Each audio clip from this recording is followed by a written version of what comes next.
നമ്മുടെ രക്ഷിതാവും കർത്താവുമായ യേശുക്രിസ്തുവിൻ്റെ പരിശുദ്ധ നാമം വാഴ്ത്തപ്പെടുമാറാകട്ടെ. വർഷത്തിൻ്റെ അവസാന സമയം പിന്നെയും നമുക്ക് ഒരുമിച്ച് കൂടുവാനായിട്ട് സ്വർഗ്ഗത്തിലെ ദൈവം ഒരു സാവകാശം നൽകി. സഹോദരങ്ങളെ, കഴിഞ്ഞ 2-3 ആഴ്ചയ്ക്ക് മുൻപ് വരെ നമ്മൾ ചിന്തിച്ചും ധ്യാനിച്ചുകൊണ്ടിരുന്ന ആ വിഷയത്തിലേക്ക് ഒരു മടങ്ങിപ്പോക്കാണ് ഇന്ന് ആഗ്രഹിക്കുന്നത്. അതായത് 1-2 മാസമായിട്ട് നമ്മൾ സംസാരിച്ചു കൊണ്ടിരുന്നല്ലോ. പത്രോസിൻ്റെ 2-ാമത്തെ ലേഖനത്തെ മുൻനിർത്തിക്കൊണ്ട് നമ്മളിങ്ങനെ പറഞ്ഞു തുടങ്ങിയായിരുന്നു. അതായത് ഈ പറയപ്പെടുന്ന സമയത്ത് അധർമ്മികളുടെ വഞ്ചനയാൽ സ്വന്തം സ്ഥിരത വിട്ട് വീണു പോകാതിരിപ്പാൻ സൂക്ഷിച്ചു കൊള്ളുവിൻ എന്നുള്ള അപ്പോസ്തലൻ്റെ വാക്കുകളെ മുൻനിർത്തിക്കൊണ്ട് നമ്മളിങ്ങനെ സംസാരിച്ച് മുൻപോട്ട് വരികയായിരുന്നു. അപ്പോൾ അങ്ങനെ സംസാരിച്ചൊക്കെ മുൻപോട്ട് വന്ന് പലവിധമായ കാര്യങ്ങളിലൂടെയൊക്കെ നമ്മൾ കടന്നുപോയി. അതായത് പെന്തക്കോസ്ത് സമൂഹത്തെക്കുറിച്ചൊക്കെ പലവിധമായ വെളിയിൽ നിന്നൊക്കെയുള്ള ആളുകൾ പറയുന്നതായ ചില ആരോപണങ്ങൾ, അതായത് നമ്മുടെ ഇടയിൽ പ്രവൃത്തിയാലുള്ള രക്ഷയും തുടർന്നുള്ള ജീവിതത്തിൽ പ്രവൃത്തിയാൽ ആത്മീയമായി മുൻപോട്ട് പോകാമെന്നൊക്കെ വിചാരിക്കുന്നവരും വിശ്വസിക്കുന്നവരും ഉണ്ടെന്നൊക്കെയുള്ള ആരോപണങ്ങൾ പല കോണുകളിൽ നിന്നും ശുശ്രൂഷകരെന്നുള്ള പേരിൽ നടക്കുന്ന ആളുകളൊക്കെയാണ് പറയുന്നത്. അങ്ങനെയൊക്കെ പറയുന്നത് കേട്ടപ്പോഴാണ് ചില വിശദീകരണങ്ങളിലേക്ക് നമ്മളന്ന് പ്രവേശിച്ചത്. അതുതന്നെയല്ല, ആ സമയത്ത് രക്ഷയുടെ ഭദ്രത എന്നുള്ളൊരു വിഷയത്തെക്കുറിച്ചും നമ്മൾ കുറേയൊക്കെ സംസാരിച്ചു വന്നു. അപ്പോൾ നമ്മളുടെ സമൂഹം എങ്ങനെയാണ് ഒരു പാപിയായ മനുഷ്യനെ സുവിശേഷം പറഞ്ഞ് ദൈവരാജ്യത്തിൽ കൊണ്ടുവരുന്നതെന്നും അത് ചെറിയ തോതിലൊന്ന് ഡെമോൺസ്ട്രേറ്റ് ചെയ്യാനായിട്ട് സ്വർഗ്ഗത്തിലെ ദൈവം നമുക്ക് അവസരം തന്നു. സമാഗമന കൂടാരത്തിൻ്റെ പിക്ചറൊക്കെ കാണിച്ച് അതിന് മുൻപിലിരിക്കുന്ന യാഗപീഠത്തെയും മറ്റ് താമ്രത്തൊട്ടിയും ഒക്കെ കാണിച്ചുകൊണ്ടായിരുന്നു രക്ഷയ സ്നാനമൊക്കെ വളരെ ഗൗരവമായി വിശുദ്ധന്മാരുടെ നടുവിൽ പറയാനിടയായത്. അതായത് നമ്മൾ സുവിശേഷം പറഞ്ഞു തന്നെയാണ് ആളുകളെ ദൈവരാജ്യത്തിൽ കൊണ്ടുവരുന്നത്. എന്നാൽ ഇതൊരു വലിയ സമൂഹമാണ്. വചനത്തിൻ്റെ ആഴങ്ങളോ വ്യാപ്തിയോ ഒന്നും ലഭിക്കാത്തതായ ആളുകൾ തെറ്റായ രീതിയിൽ ചിലപ്പോൾ ഉപദേശിച്ചു കാണും. അതായത് വീണ്ടും ജനിച്ചൊരു വ്യക്തിയെ വിശ്വാസ സ്നാനത്തിലേക്ക് നയിക്കുക എന്നുള്ളതിന് പകരം അവർ നേരെ വന്ന വഴിക്ക് തന്നെ ആളുകളെ സ്നാനത്തിലേക്ക് നയിച്ച സാഹചര്യങ്ങളൊക്കെ ഉണ്ടായിട്ടുണ്ടാകാം. അതൊക്കെ തെറ്റായ രീതികളാണ്. എന്നാലൊരു സമൂഹം ഒന്നടങ്കം അങ്ങനെയാണ് ചെയ്യുന്നതെന്ന് നമുക്ക് പറയാനായിട്ട് പറ്റത്തില്ല. അപ്പോൾ അങ്ങനെ ആ കാര്യങ്ങളൊക്കെ വിശദീകരിച്ച് വന്നപ്പോൾ നമ്മുടെ കൺമുമ്പിലേക്ക് ബലിപീഠം കടന്നു വരികയായിരുന്നു. അപ്പോൾ ഈ രക്ഷാഭദ്രതാവാദക്കാരായ ആളുകളുടെ മുമ്പിൽ നമ്മൾ രക്ഷയുമായി ബന്ധപ്പെട്ട അതിൻ്റെ ആഴങ്ങൾ തുറന്നു കൊണ്ടുവന്നു. അങ്ങനെ ആഴങ്ങൾ തുറന്നു കൊണ്ടുവന്ന് അടുത്തപടി വിശ്വാസ സ്നാനത്തിലേക്ക് പ്രവേശിക്കുമ്പോൾ ഒരു സമർപ്പിത ജീവിതമാണ് അവിടെ ആരംഭിക്കുന്നത്. സമർപ്പണത്തിൻ്റെ ആഴങ്ങളാണ് നമ്മൾ പറഞ്ഞു കൊണ്ടുവന്നത്. ഈ കാര്യങ്ങളെല്ലാം പറഞ്ഞു കൊണ്ടുവന്നപ്പോൾ നമ്മുടെ ശരീരത്തിൻ്റെ സമർപ്പണം എന്നുള്ളൊരു വിഷയത്തിലേക്ക് വന്നു. എനിക്ക് തോന്നുന്നത് 3-4 ആഴ്ചകൾ ആ വിഷയം തന്നെ പറഞ്ഞ് നമ്മൾ മുൻപോട്ട് പോയി. ആ വിഷയത്തെക്കുറിച്ചൊക്കെ സംശയമോ സന്ദേഹമോ എന്തെങ്കിലുമൊക്കെ ഉണ്ടായിരുന്ന ആരെങ്കിലും കേൾവിക്കാരായിട്ടുണ്ടായിരുന്നെങ്കിൽ നിശ്ചയമായും അവരുടെ സംശയങ്ങളും സന്ദേഹങ്ങളും മാറാൻ സാധിക്കുമാറ് സ്വർഗ്ഗത്തിലെ ദൈവം നമുക്ക് വചനത്തിൻ്റെ ആഴങ്ങൾ ആ ദിവസങ്ങളിൽ വെളിപ്പെടുത്തി തന്നിരുന്നു, അല്ലേ? വചനത്തിൻ്റെ ആഴങ്ങൾ ആ ദിവസങ്ങളിൽ സ്വർഗ്ഗത്തിലെ ദൈവം വെളിപ്പെടുത്തി തന്നിരുന്നു. കഴിഞ്ഞുപോയ ആഴ്ചകളിലെ നമ്മുടെ മെസ്സേജുകളിലേക്ക് ഒന്ന് പിന്തിരിഞ്ഞ് നോക്കിക്കഴിഞ്ഞാൽ എന്താ പറയുക, നമ്മൾ വളരെ കോംപ്ലിക്കേറ്റഡ് ആയിട്ടുള്ള സബ്ജക്റ്റുകളൊക്കെ സംസാരിക്കാനിടയായിട്ടുണ്ട്. അതായത് ഈ എക്സ്റ്റേണൽ ഡെക്കറേഷൻസ് അഥവാ ആഭരണധാരണം എന്നൊക്കെയുള്ള കാര്യങ്ങളെക്കുറിച്ച് നമ്മൾ സംസാരിച്ചു. ദൈവിക രോഗശാന്തി എന്നൊരു വിഷയം ഇടയ്ക്ക് സംസാരിച്ചു. അതിനോടനുബന്ധിച്ച് പിന്നീട് ഈ ഹോളി കമ്മ്യൂണിയൻ തിരുമേശയുമായി ബന്ധപ്പെട്ട ഒരു മെസ്സേജ് പറഞ്ഞു വന്നു. അതുപോലെ വിശുദ്ധന്മാർ ഈ പൊളിറ്റിക്സിൽ ഡയറക്റ്റ് ഇടപെടുന്നതിനെ കുറിച്ചൊക്കെ നമ്മൾ സംസാരിച്ചു. ചുരുക്കി പറഞ്ഞാൽ ഈ കഴിഞ്ഞുപോയ 1-2 മാസം നമ്മൾ സംസാരിച്ച മെസ്സേജുകൾ പലരെ അലോസരപ്പെടുത്തിയിട്ടുണ്ട്. ഈ പറഞ്ഞ വിഷയങ്ങളിലൊക്കെ എന്തൊക്കെയോ വിവാദങ്ങൾ പോലെയുള്ള കാര്യങ്ങൾ കടന്നു വരാനായിട്ടുള്ള സാഹചര്യം ഉണ്ടല്ലോ, അല്ലേ? ഈ പറഞ്ഞ കാര്യങ്ങളിലൊക്കെ കൊച്ചു കൊച്ചു വിവാദങ്ങൾ പോലെയുള്ള ആശയങ്ങളുണ്ട്. അതായത് എല്ലാവരും അംഗീകരിക്കുന്ന കാര്യങ്ങളല്ലാതെ ഈ വിഷയങ്ങളെക്കുറിച്ച് ആഴത്തിൽ പഠിക്കാനോ അതിൻ്റെ ഡെപ്തിലേക്ക് ഇറങ്ങിച്ചെന്ന് അതിൻ്റെ ന്യായാന്യായങ്ങൾ അതിൻ്റെ സത്യാവസ്ഥകൾ മനസ്സിലാക്കാനൊന്നും പലരും തുനിഞ്ഞിട്ടില്ല. കേട്ടുകേഴ്വികളുടെ പുറത്താണ് പലരും പലപ്പോഴും സംസാരിക്കാറ്, കേട്ടുകേഴ്വികളുടെ പുറത്ത്. എന്നാൽ വചനത്തിൻ്റെ ആഴങ്ങളിലൂടെ സഞ്ചരിച്ച് ആ വിഷയങ്ങളെ വിശുദ്ധന്മാരെ ധരിപ്പിക്കുകയും ഉറപ്പിക്കുകയും ചെയ്യുക എന്നുള്ളൊരു ദൗത്യത്തിലാണ് നമ്മൾ അന്ന് ഇറങ്ങിത്തിരിച്ചത്. അപ്പോൾ കുറേ ആളുകൾ നമ്മളോടുള്ള അനുഭാവങ്ങളൊക്കെ വിട്ട് കളഞ്ഞിട്ട് ഗുഡ് ബൈ പറഞ്ഞു പോയിട്ടുണ്ട്. പക്ഷെ അതൊന്നും നമ്മൾ കാര്യമാക്കുന്നില്ല. സ്വർഗ്ഗത്തിലെ ദൈവം കണ്ടിട്ടുള്ളവർ, വചനത്തിൻ്റെ ആഴങ്ങൾ കേൾക്കാൻ കൊതിക്കുന്നവർ ആ ഒരു സമർപ്പണത്തിൽ തന്നെ നിൽക്കണം. അന്ത്യത്തോളം വിശ്വസ്തരായിരിക്കണം. കാഹളം കേൾക്കണം, എനിക്കെൻ്റെ കർത്താവിനോടുകൂടെ യുഗകാലം ഒരുമിച്ചായിരിക്കണമെന്ന് ആഗ്രഹിക്കുന്ന ആളുകളുണ്ട്. അവർ ഒരു മൈനോറിറ്റിയാണ്. അപ്പോൾ ഒരു മൈനോറിറ്റിക്ക് വേണ്ടിയാണ് നമ്മുടെ പ്രസംഗങ്ങളെന്ന് വേണമെങ്കിൽ പറയാം. ഭൂരിപക്ഷത്തിന് വേണ്ടിയിട്ടല്ല, ന്യൂനപക്ഷത്തിന് വേണ്ടിയിട്ടാണ് പ്രസംഗിക്കുന്നത്. ആ ന്യൂനപക്ഷത്തിൻ്റെ ഒരുക്കത്തിന് വേണ്ടി, അല്ലേ? ഏത് മനുഷ്യനെ ക്രിസ്തുവിൽ തികഞ്ഞവനാക്കുക എന്നുള്ള ആപ്തവാക്യം മുൻനിർത്തിക്കൊണ്ടല്ലേ നമ്മൾ ഈ കാണായ കാലം വരെ മുന്നോട്ട് പോയത്. തുടർന്നും അങ്ങനെ തന്നെയായിരിക്കും. ഏത് മനുഷ്യനെയും ക്രിസ്തുവിൽ തികഞ്ഞവനാക്കുക എന്നുള്ള ലക്ഷ്യം തന്നെയാണ് നമ്മുടെ ലക്ഷ്യം. അപ്പോൾ പറഞ്ഞു വരുന്നത് എന്താ? അങ്ങനെ നമ്മൾ കഴിഞ്ഞുപോയ ആഴ്ചകളിൽ പറഞ്ഞുകൊണ്ടിരുന്ന കാര്യങ്ങളിൽ നിന്ന് പതിയെ ഒന്ന് എസ്കേപ്പ് ചെയ്തിട്ട് കഴിഞ്ഞ 2 ആഴ്ച നമ്മൾ വ്യത്യസ്തമായ ഒരു കാര്യം പറയാനിടയായി. അത് ചില പ്രത്യേക സാഹചര്യങ്ങളിലാണ് നമ്മൾ അങ്ങനെ ഒരു വിഷയത്തിലേക്ക് കടന്നുപോയത്. അങ്ങനെ കഴിഞ്ഞ ആഴ്ചത്തെ മെസ്സേജിലേക്ക് വന്നപ്പോൾ നമ്മൾ 2 പിക്ചർ കാണിച്ചിരുന്നു. അതായത് ഓറഞ്ചിൻ്റെയും ഓറഞ്ച് ഫാമിലിയിൽപ്പെട്ട കിനോ എന്ന് പറയുന്ന ഈ നോർത്ത് ഇന്ത്യയിലൊക്കെ കാണുന്ന അതിൻ്റെയും 2 പിക്ചർ കാണിച്ചിരുന്നു. ആ പിക്ചറുകൾ കാണിച്ചിട്ട് ഞാൻ നിങ്ങളോട് ചോദിച്ചത് ഏത് ഫ്രൂട്ടാണെന്നുള്ളത്. അപ്പോൾ 2നെ കുറിച്ചും എല്ലാവരും പറഞ്ഞത് ഓറഞ്ച് ആണെന്നുള്ള നിലയിലാണ്.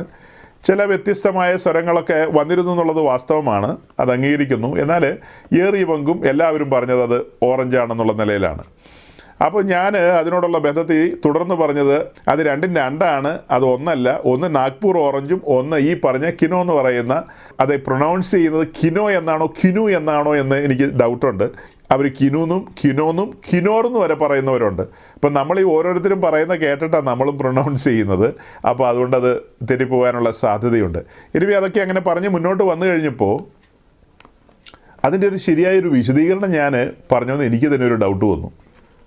അതായത് 2 പിക്ചർ കാണിച്ചിട്ട് ഇത് 2 ഒന്നല്ല 2ആണെന്ന് നിങ്ങളെ ധരിപ്പിച്ചു. അതിന് കാരണം എന്താ? പെന്തക്കോസ്റ്റും ന്യൂ ജനറേഷൻ പെന്തിക്കോസ്റ്റും എന്ന് പറയുന്നത് 2 ഒന്നല്ല 2ഉം 2ആണ്. 2 ഒരു ഫാമിലി ആയിട്ടൊക്കെ നമുക്ക് കണ്ടാൽ തോന്നുമെങ്കിലും 2ഉം വ്യത്യസ്തമാണ്. 2ൻ്റെയും ആശയങ്ങളും ഉപദേശങ്ങളും ഒക്കെ വളരെ വ്യത്യസ്തമാണെന്നുള്ളതാണ് നമ്മൾ പറയാനായിട്ട് പരിശ്രമിച്ചത്. അപ്പോൾ ആ പിക്ചർ കാണിച്ചിട്ട് അത് 2ഉം 2ആണെന്ന് മാത്രം പറഞ്ഞതിൽ അർത്ഥമില്ലല്ലോ.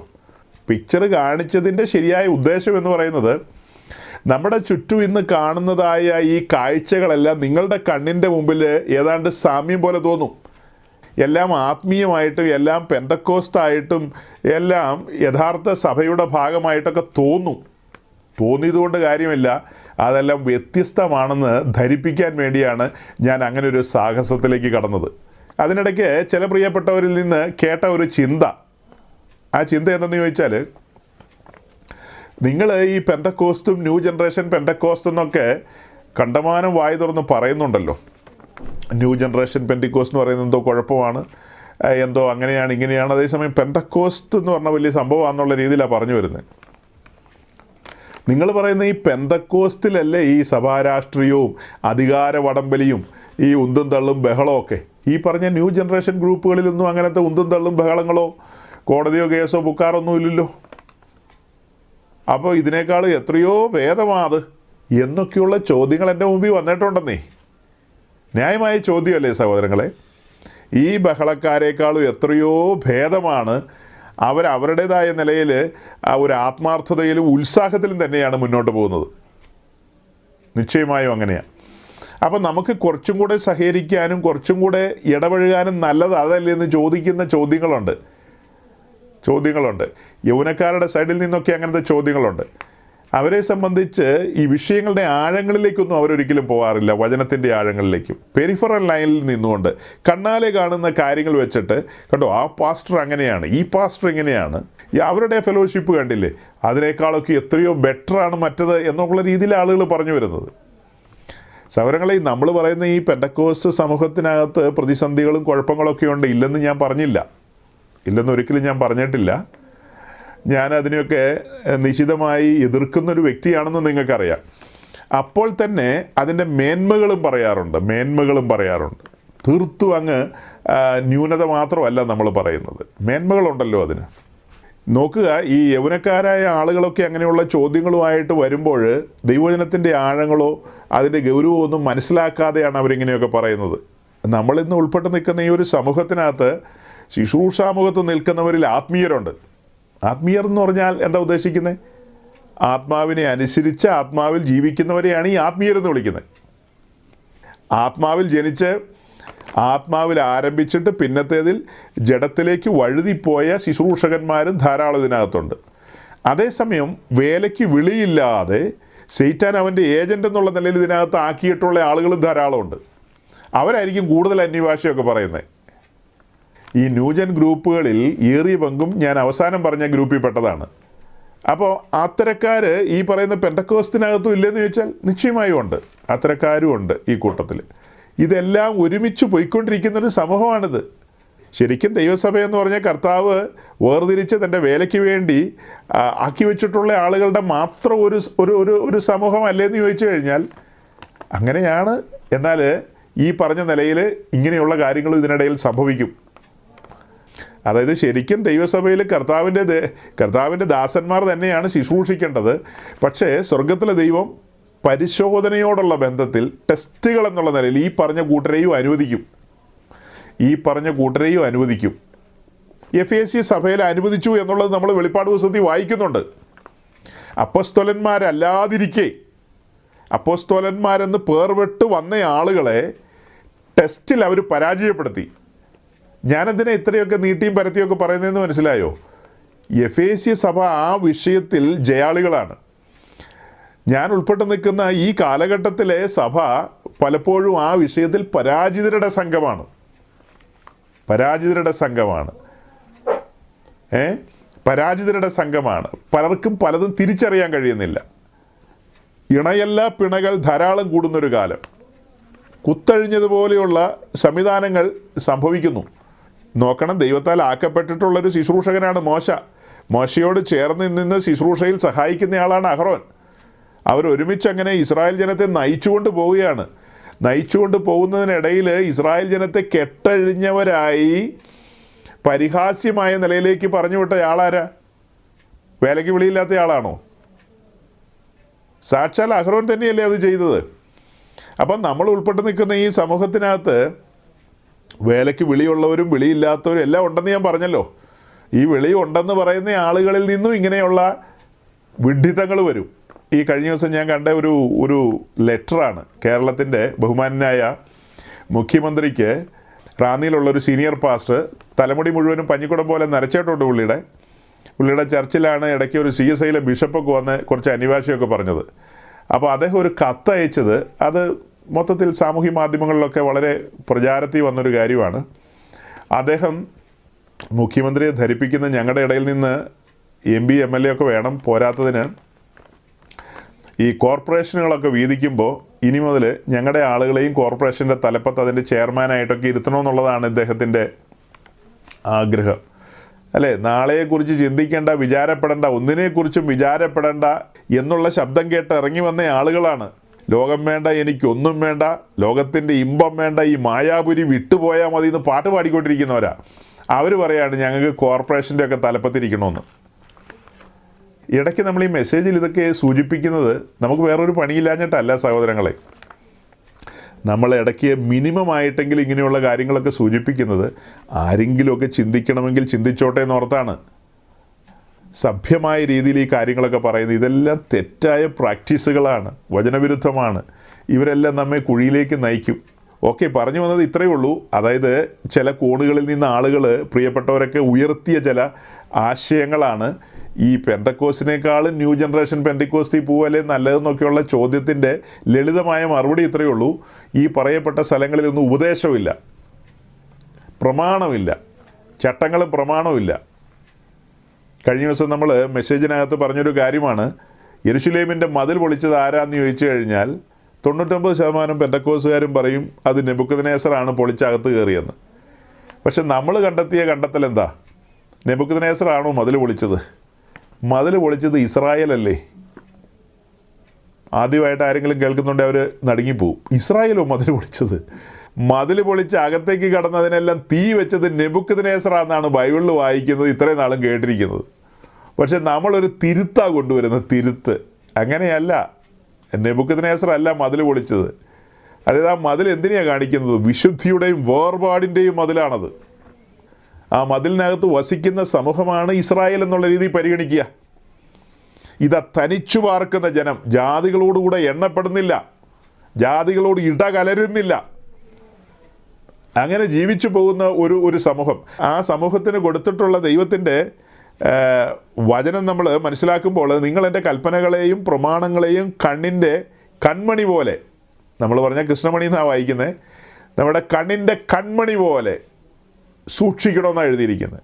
ലേവ്യ പുസ്തകത്തിലേക്ക് വരുമ്പോൾ നമ്മൾ കാണുന്നത് എന്താ? നിങ്ങൾ എൻ്റെ പ്രമാണങ്ങളെ നിസ്സാരമാക്കരുത്. നിസ്സാരമാക്കിയാൽ പാപം കടന്നു വരും, അതോടുകൂടെ മരണം സംഭവിക്കും. മതിൽ പൊളിക്കുന്നവനെ പാമ്പ് കടിക്കുമെന്നാണ് സഭാപ്രസംഗി പറയുന്നത്. മതിൽ പൊളിക്കുന്നവനെ പാമ്പ് കടിക്കും. മതിൽ പൊളിക്കുന്നവനെ പാമ്പ് കടിക്കും എന്ന് പറഞ്ഞാൽ പാമ്പാരാ? സൈത്താനെയാണ് കാണിക്കുന്നത്. സാത്താൻ നേരെ വന്ന് കടിക്കുകയല്ല. അതിനാണ് നെബൂഖദ്നേസർ വരുന്നത്. വന്ന് കടിച്ചു എല്ലാത്തിനെയും. മതിൽ പൊളിച്ചത് കൊണ്ടാണ്. പ്രമാണത്തിൻ്റെ മതിൽ പൊളിച്ചു, വേർപാടിൻ്റെ മതിൽ, വിശുദ്ധിയുടെ മതിൽ. അതൊന്നും നെബൂഖദ്നേസറിന് തൊടാൻ കഴിയുന്ന കാര്യമല്ല. ഇവർ പൊളിച്ചു കൊടുത്തപ്പോൾ നെബൂഖദ്നേസർ അകത്തേക്ക് കടന്നു. കാലങ്ങളായി ഇവർ പൊളിക്കൽ തുടങ്ങിയിട്ട്. ഒരു ദിവസം 2 ദിവസം കൊണ്ട് പൊളിച്ചതല്ല. ദൈവത്തിൻ്റെ ദാസനായ യിരെമ്യാവ് നിരന്തരം അവരുടെ നടുവിൽ ദൈവാലോചന പങ്കുവച്ചു. യഹോവയെ ദൈവം അരുളി ചെയ്യുന്നു എന്ന് പറഞ്ഞുകൊണ്ടിരുന്നു.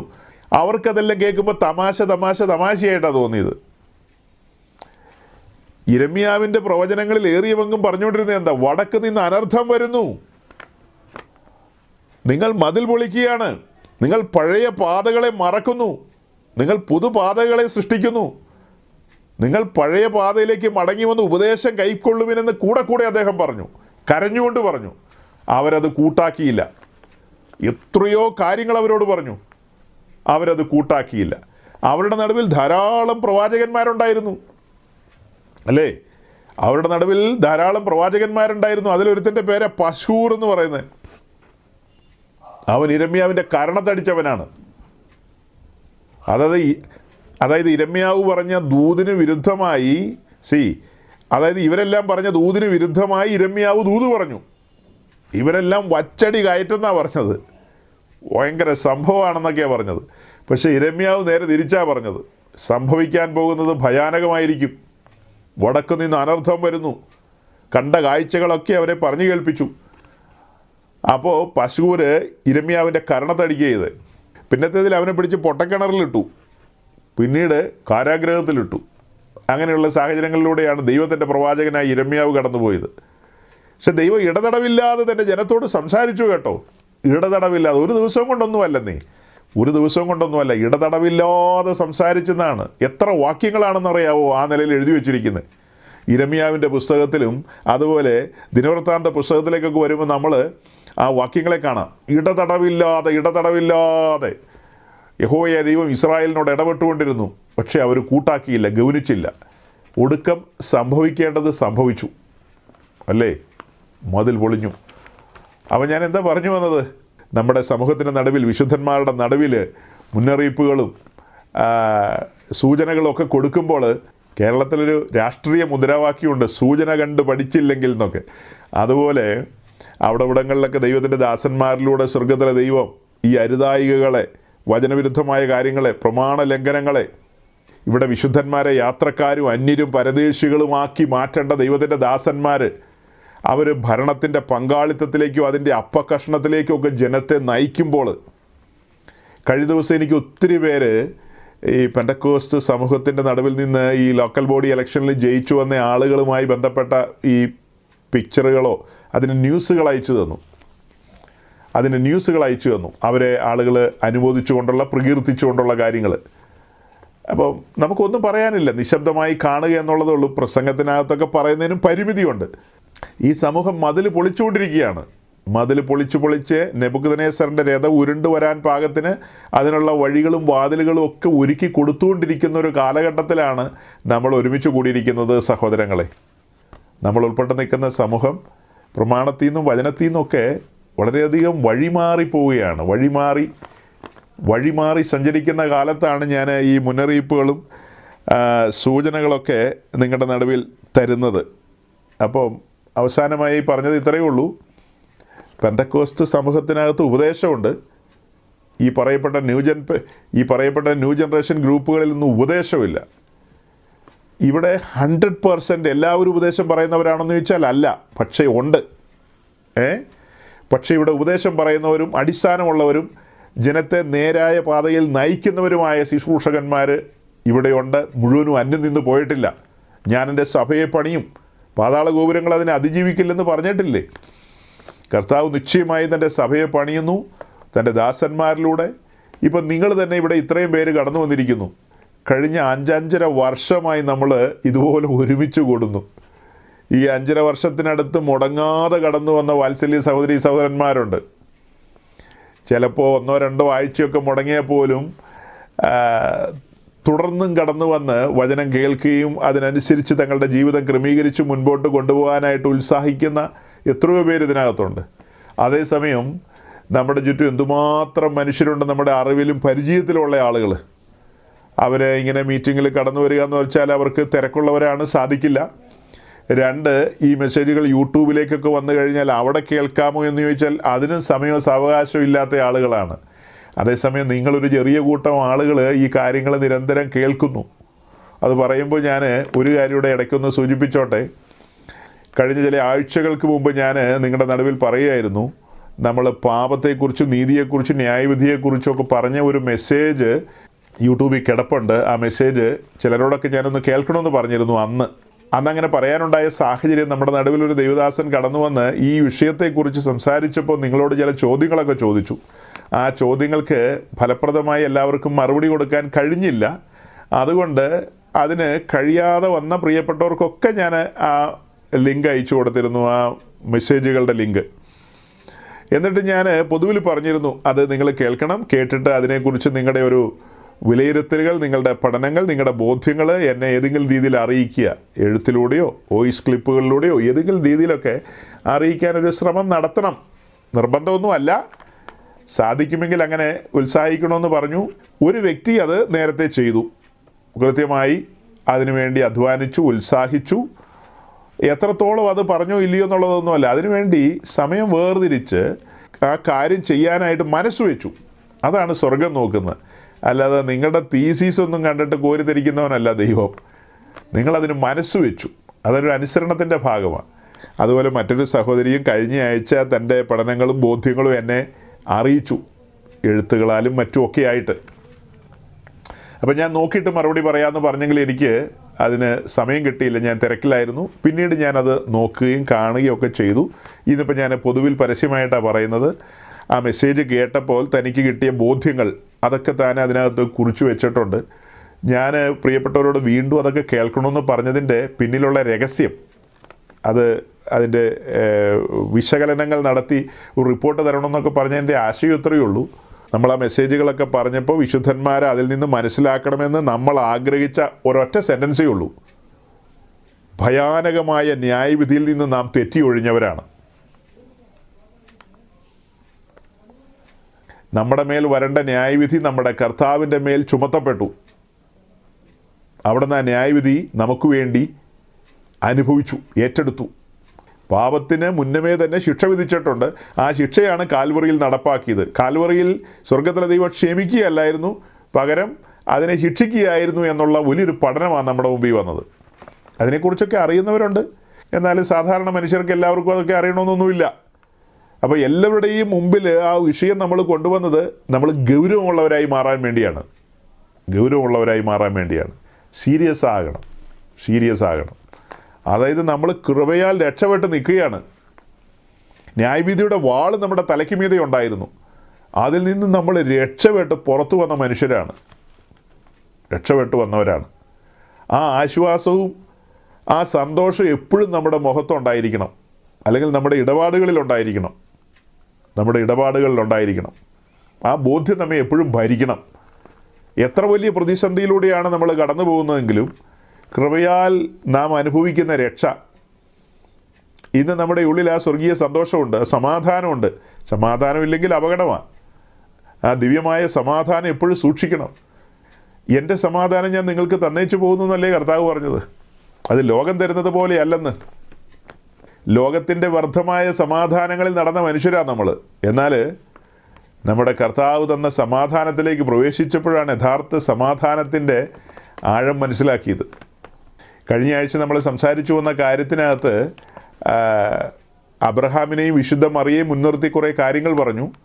അബ്രഹാം ദൈവത്താൽ വിളിക്കപ്പെട്ടവനും അതുപോലെ തന്നെ ദൈവത്താൽ വിളിക്കപ്പെട്ടതാണ് വിശുദ്ധ മറിയെന്നും രണ്ടുപേരുടെയും ജീവിതത്തിൽ സ്വർഗത്തിലെ ദൈവം ഇടപെട്ട ഇടപെടലുകളെക്കുറിച്ചൊക്കെ നമ്മൾ അടുത്ത് നിന്ന് കണ്ടു. അപ്പോൾ അബ്രഹാമിനെയും മറിയെയും മുൻനിർത്തിക്കൊണ്ട് ഗൗരവമായ ചില കാര്യങ്ങൾ നമ്മൾ പങ്കുവച്ചു. നമ്മുടെ മെസ്സേജിനടിയിലൊക്കെ അത് കേട്ട ആൾക്കാരാണോ എന്നറിയില്ല, ചിലരൊക്കെ വന്ന് കമൻറ്റ് ചെയ്തിരിക്കുകയാണ്. അപ്പോൾ അബ്രഹാമിനെ ദൈവം സകലത്തിലും അനുഗ്രഹിച്ചില്ലേ എന്നൊക്കെയാണ് ചിലരൊക്കെ ചോദിച്ചത്. അതിന് ചിരിച്ചു കാണിക്കുകയല്ലാതെ വേറെ മറുപടി ഒന്നും നമുക്ക് പറയാനില്ല ആ പ്രിയപ്പെട്ടവരുടെ മുമ്പാകെ. എത്രയോ സമയമെടുത്ത് വിശദമായാണ് നമ്മൾ പറഞ്ഞത്. അബ്രഹാമിനെ സ്വർഗത്തിലെ ദൈവം ആ കാലഘട്ടത്തിൽ താൻ തന്നെയാണ് സർവശക്തനായ ദൈവമെന്ന് ലോകത്തെ ബോധ്യം വരുത്തുവാൻ വേണ്ടിയിട്ട് അദ്ദേഹത്തിന് സ്ഥാവര ജംഗമ വസ്തുക്കളൊക്കെ കൊടുത്തു. ആടുമാട് നാൽക്കാലി സമ്പത്തുകളാൽ അദ്ദേഹത്തെ സമ്പന്നനാക്കി. അതൊക്കെ കിട്ടിയെങ്കിലും അതിൻ്റെ പേരിൽ പുകഴുന്നയാളല്ലായിരുന്നു അബ്രഹാം. അബ്രഹാമിന് പിന്നത്തേതിൽ ലഭിച്ച വെളിപ്പാടുകൾ സന്തോഷിച്ച മനുഷ്യനാണ് താൻ. ദൈവശില്പിയായി നിർമ്മിക്കുന്നതും അടിസ്ഥാനമുള്ളതുമായ നഗരത്തിനു വേണ്ടി ആവലോടെ കാത്തിരുന്നൊരു മനുഷ്യനാണ് അബ്രഹാം. പക്ഷെ നമ്മളൊരു പഠനത്തിന് വേണ്ടി പറയുമ്പോൾ ഇങ്ങനെ പറയും, അബ്രഹാമിനെ ഭൗതിക സമ്പത്തുകളാൽ സ്വർഗത്തിലെ ദൈവം അനുഗ്രഹിച്ചിരുന്നു. വാസ്തവമാണ്. എന്നാൽ അബ്രഹാമിൻ്റെ കൊച്ചുമകളായ വിശുദ്ധ മറിയോടുള്ള ബന്ധത്തിൽ നമ്മൾ ചിന്തിക്കുമ്പോൾ ദൈവത്തിൻ്റെ ഗൗരവമായ പദ്ധതി, കാലസമ്പൂർണതയിൽ പുത്രൻ ഭൂമിയിലേക്ക് വരുവാൻ വേണ്ടി തിരഞ്ഞെടുക്കപ്പെട്ടൊരു പാത്രമാണ് വിശുദ്ധ മറിയ. ആ മറിയയുടെ ജീവിതത്തിൽ പിന്നത്തേതിൽ സംഭവിച്ച കാര്യങ്ങളൊക്കെ നമ്മൾ അടുത്ത് നിന്ന് കണ്ടു. മറിയ ഒരു കുറുപ്രാവിനെ കൊണ്ട് ശുദ്ധീകരണകാലം തികയുമ്പോൾ യാഗം കഴിക്കാൻ പോകുന്നത് കണ്ടു. തൻ്റെ ഭർത്താവ് പിന്നത്തേതിലും ഒരു കാർപ്പൻ്റർ എന്നുള്ള നിലയിൽ, ഒരു തച്ചൻ എന്നുള്ള നിലയിൽ ജോലി ചെയ്യുന്ന കാഴ്ച നമ്മൾ കണ്ടു.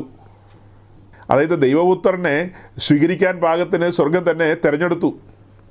പിന്നത്തേതിൽ കർത്താവ് തൻ്റെ ഭവനത്തിൽ 33 വർഷം ഒരുമിച്ച് സഞ്ചരിച്ചില്ലേ? ഈ പറയപ്പെടുന്ന കാലത്തൊന്നും അവിടെ അവസ്ഥയ്ക്കൊന്നും വലിയ മാറ്റം നമ്മൾ കണ്ടില്ല. സാധാരണ പെന്തക്കോസ്ത് ലോകത്തെ അവരുടെ 21 ദിവസം ഉപവാസ പ്രാർത്ഥനകളിലൊക്കെ കേൾക്കുന്നൊരു പ്രസംഗമാണല്ലോ. ഓബേദേദോമിൻ്റെ വീട്ടിൽ പെട്ടകം വരുന്ന നിമിത്തം ഓബേദേദോവ് അനുഗ്രഹിക്കപ്പെടുക എന്നുള്ളതുകൊണ്ട് ഉദ്ദേശിക്കുന്ന വേറൊന്നുമല്ല, 100ൻ്റെ നോട്ട് അധികം വന്നു എന്നുള്ളതാണ് ഉദ്ദേശിച്ചത്. വേറെ ഒരർത്ഥത്തിലുമല്ല ആളുകൾ ചിന്തിക്കുന്നത്.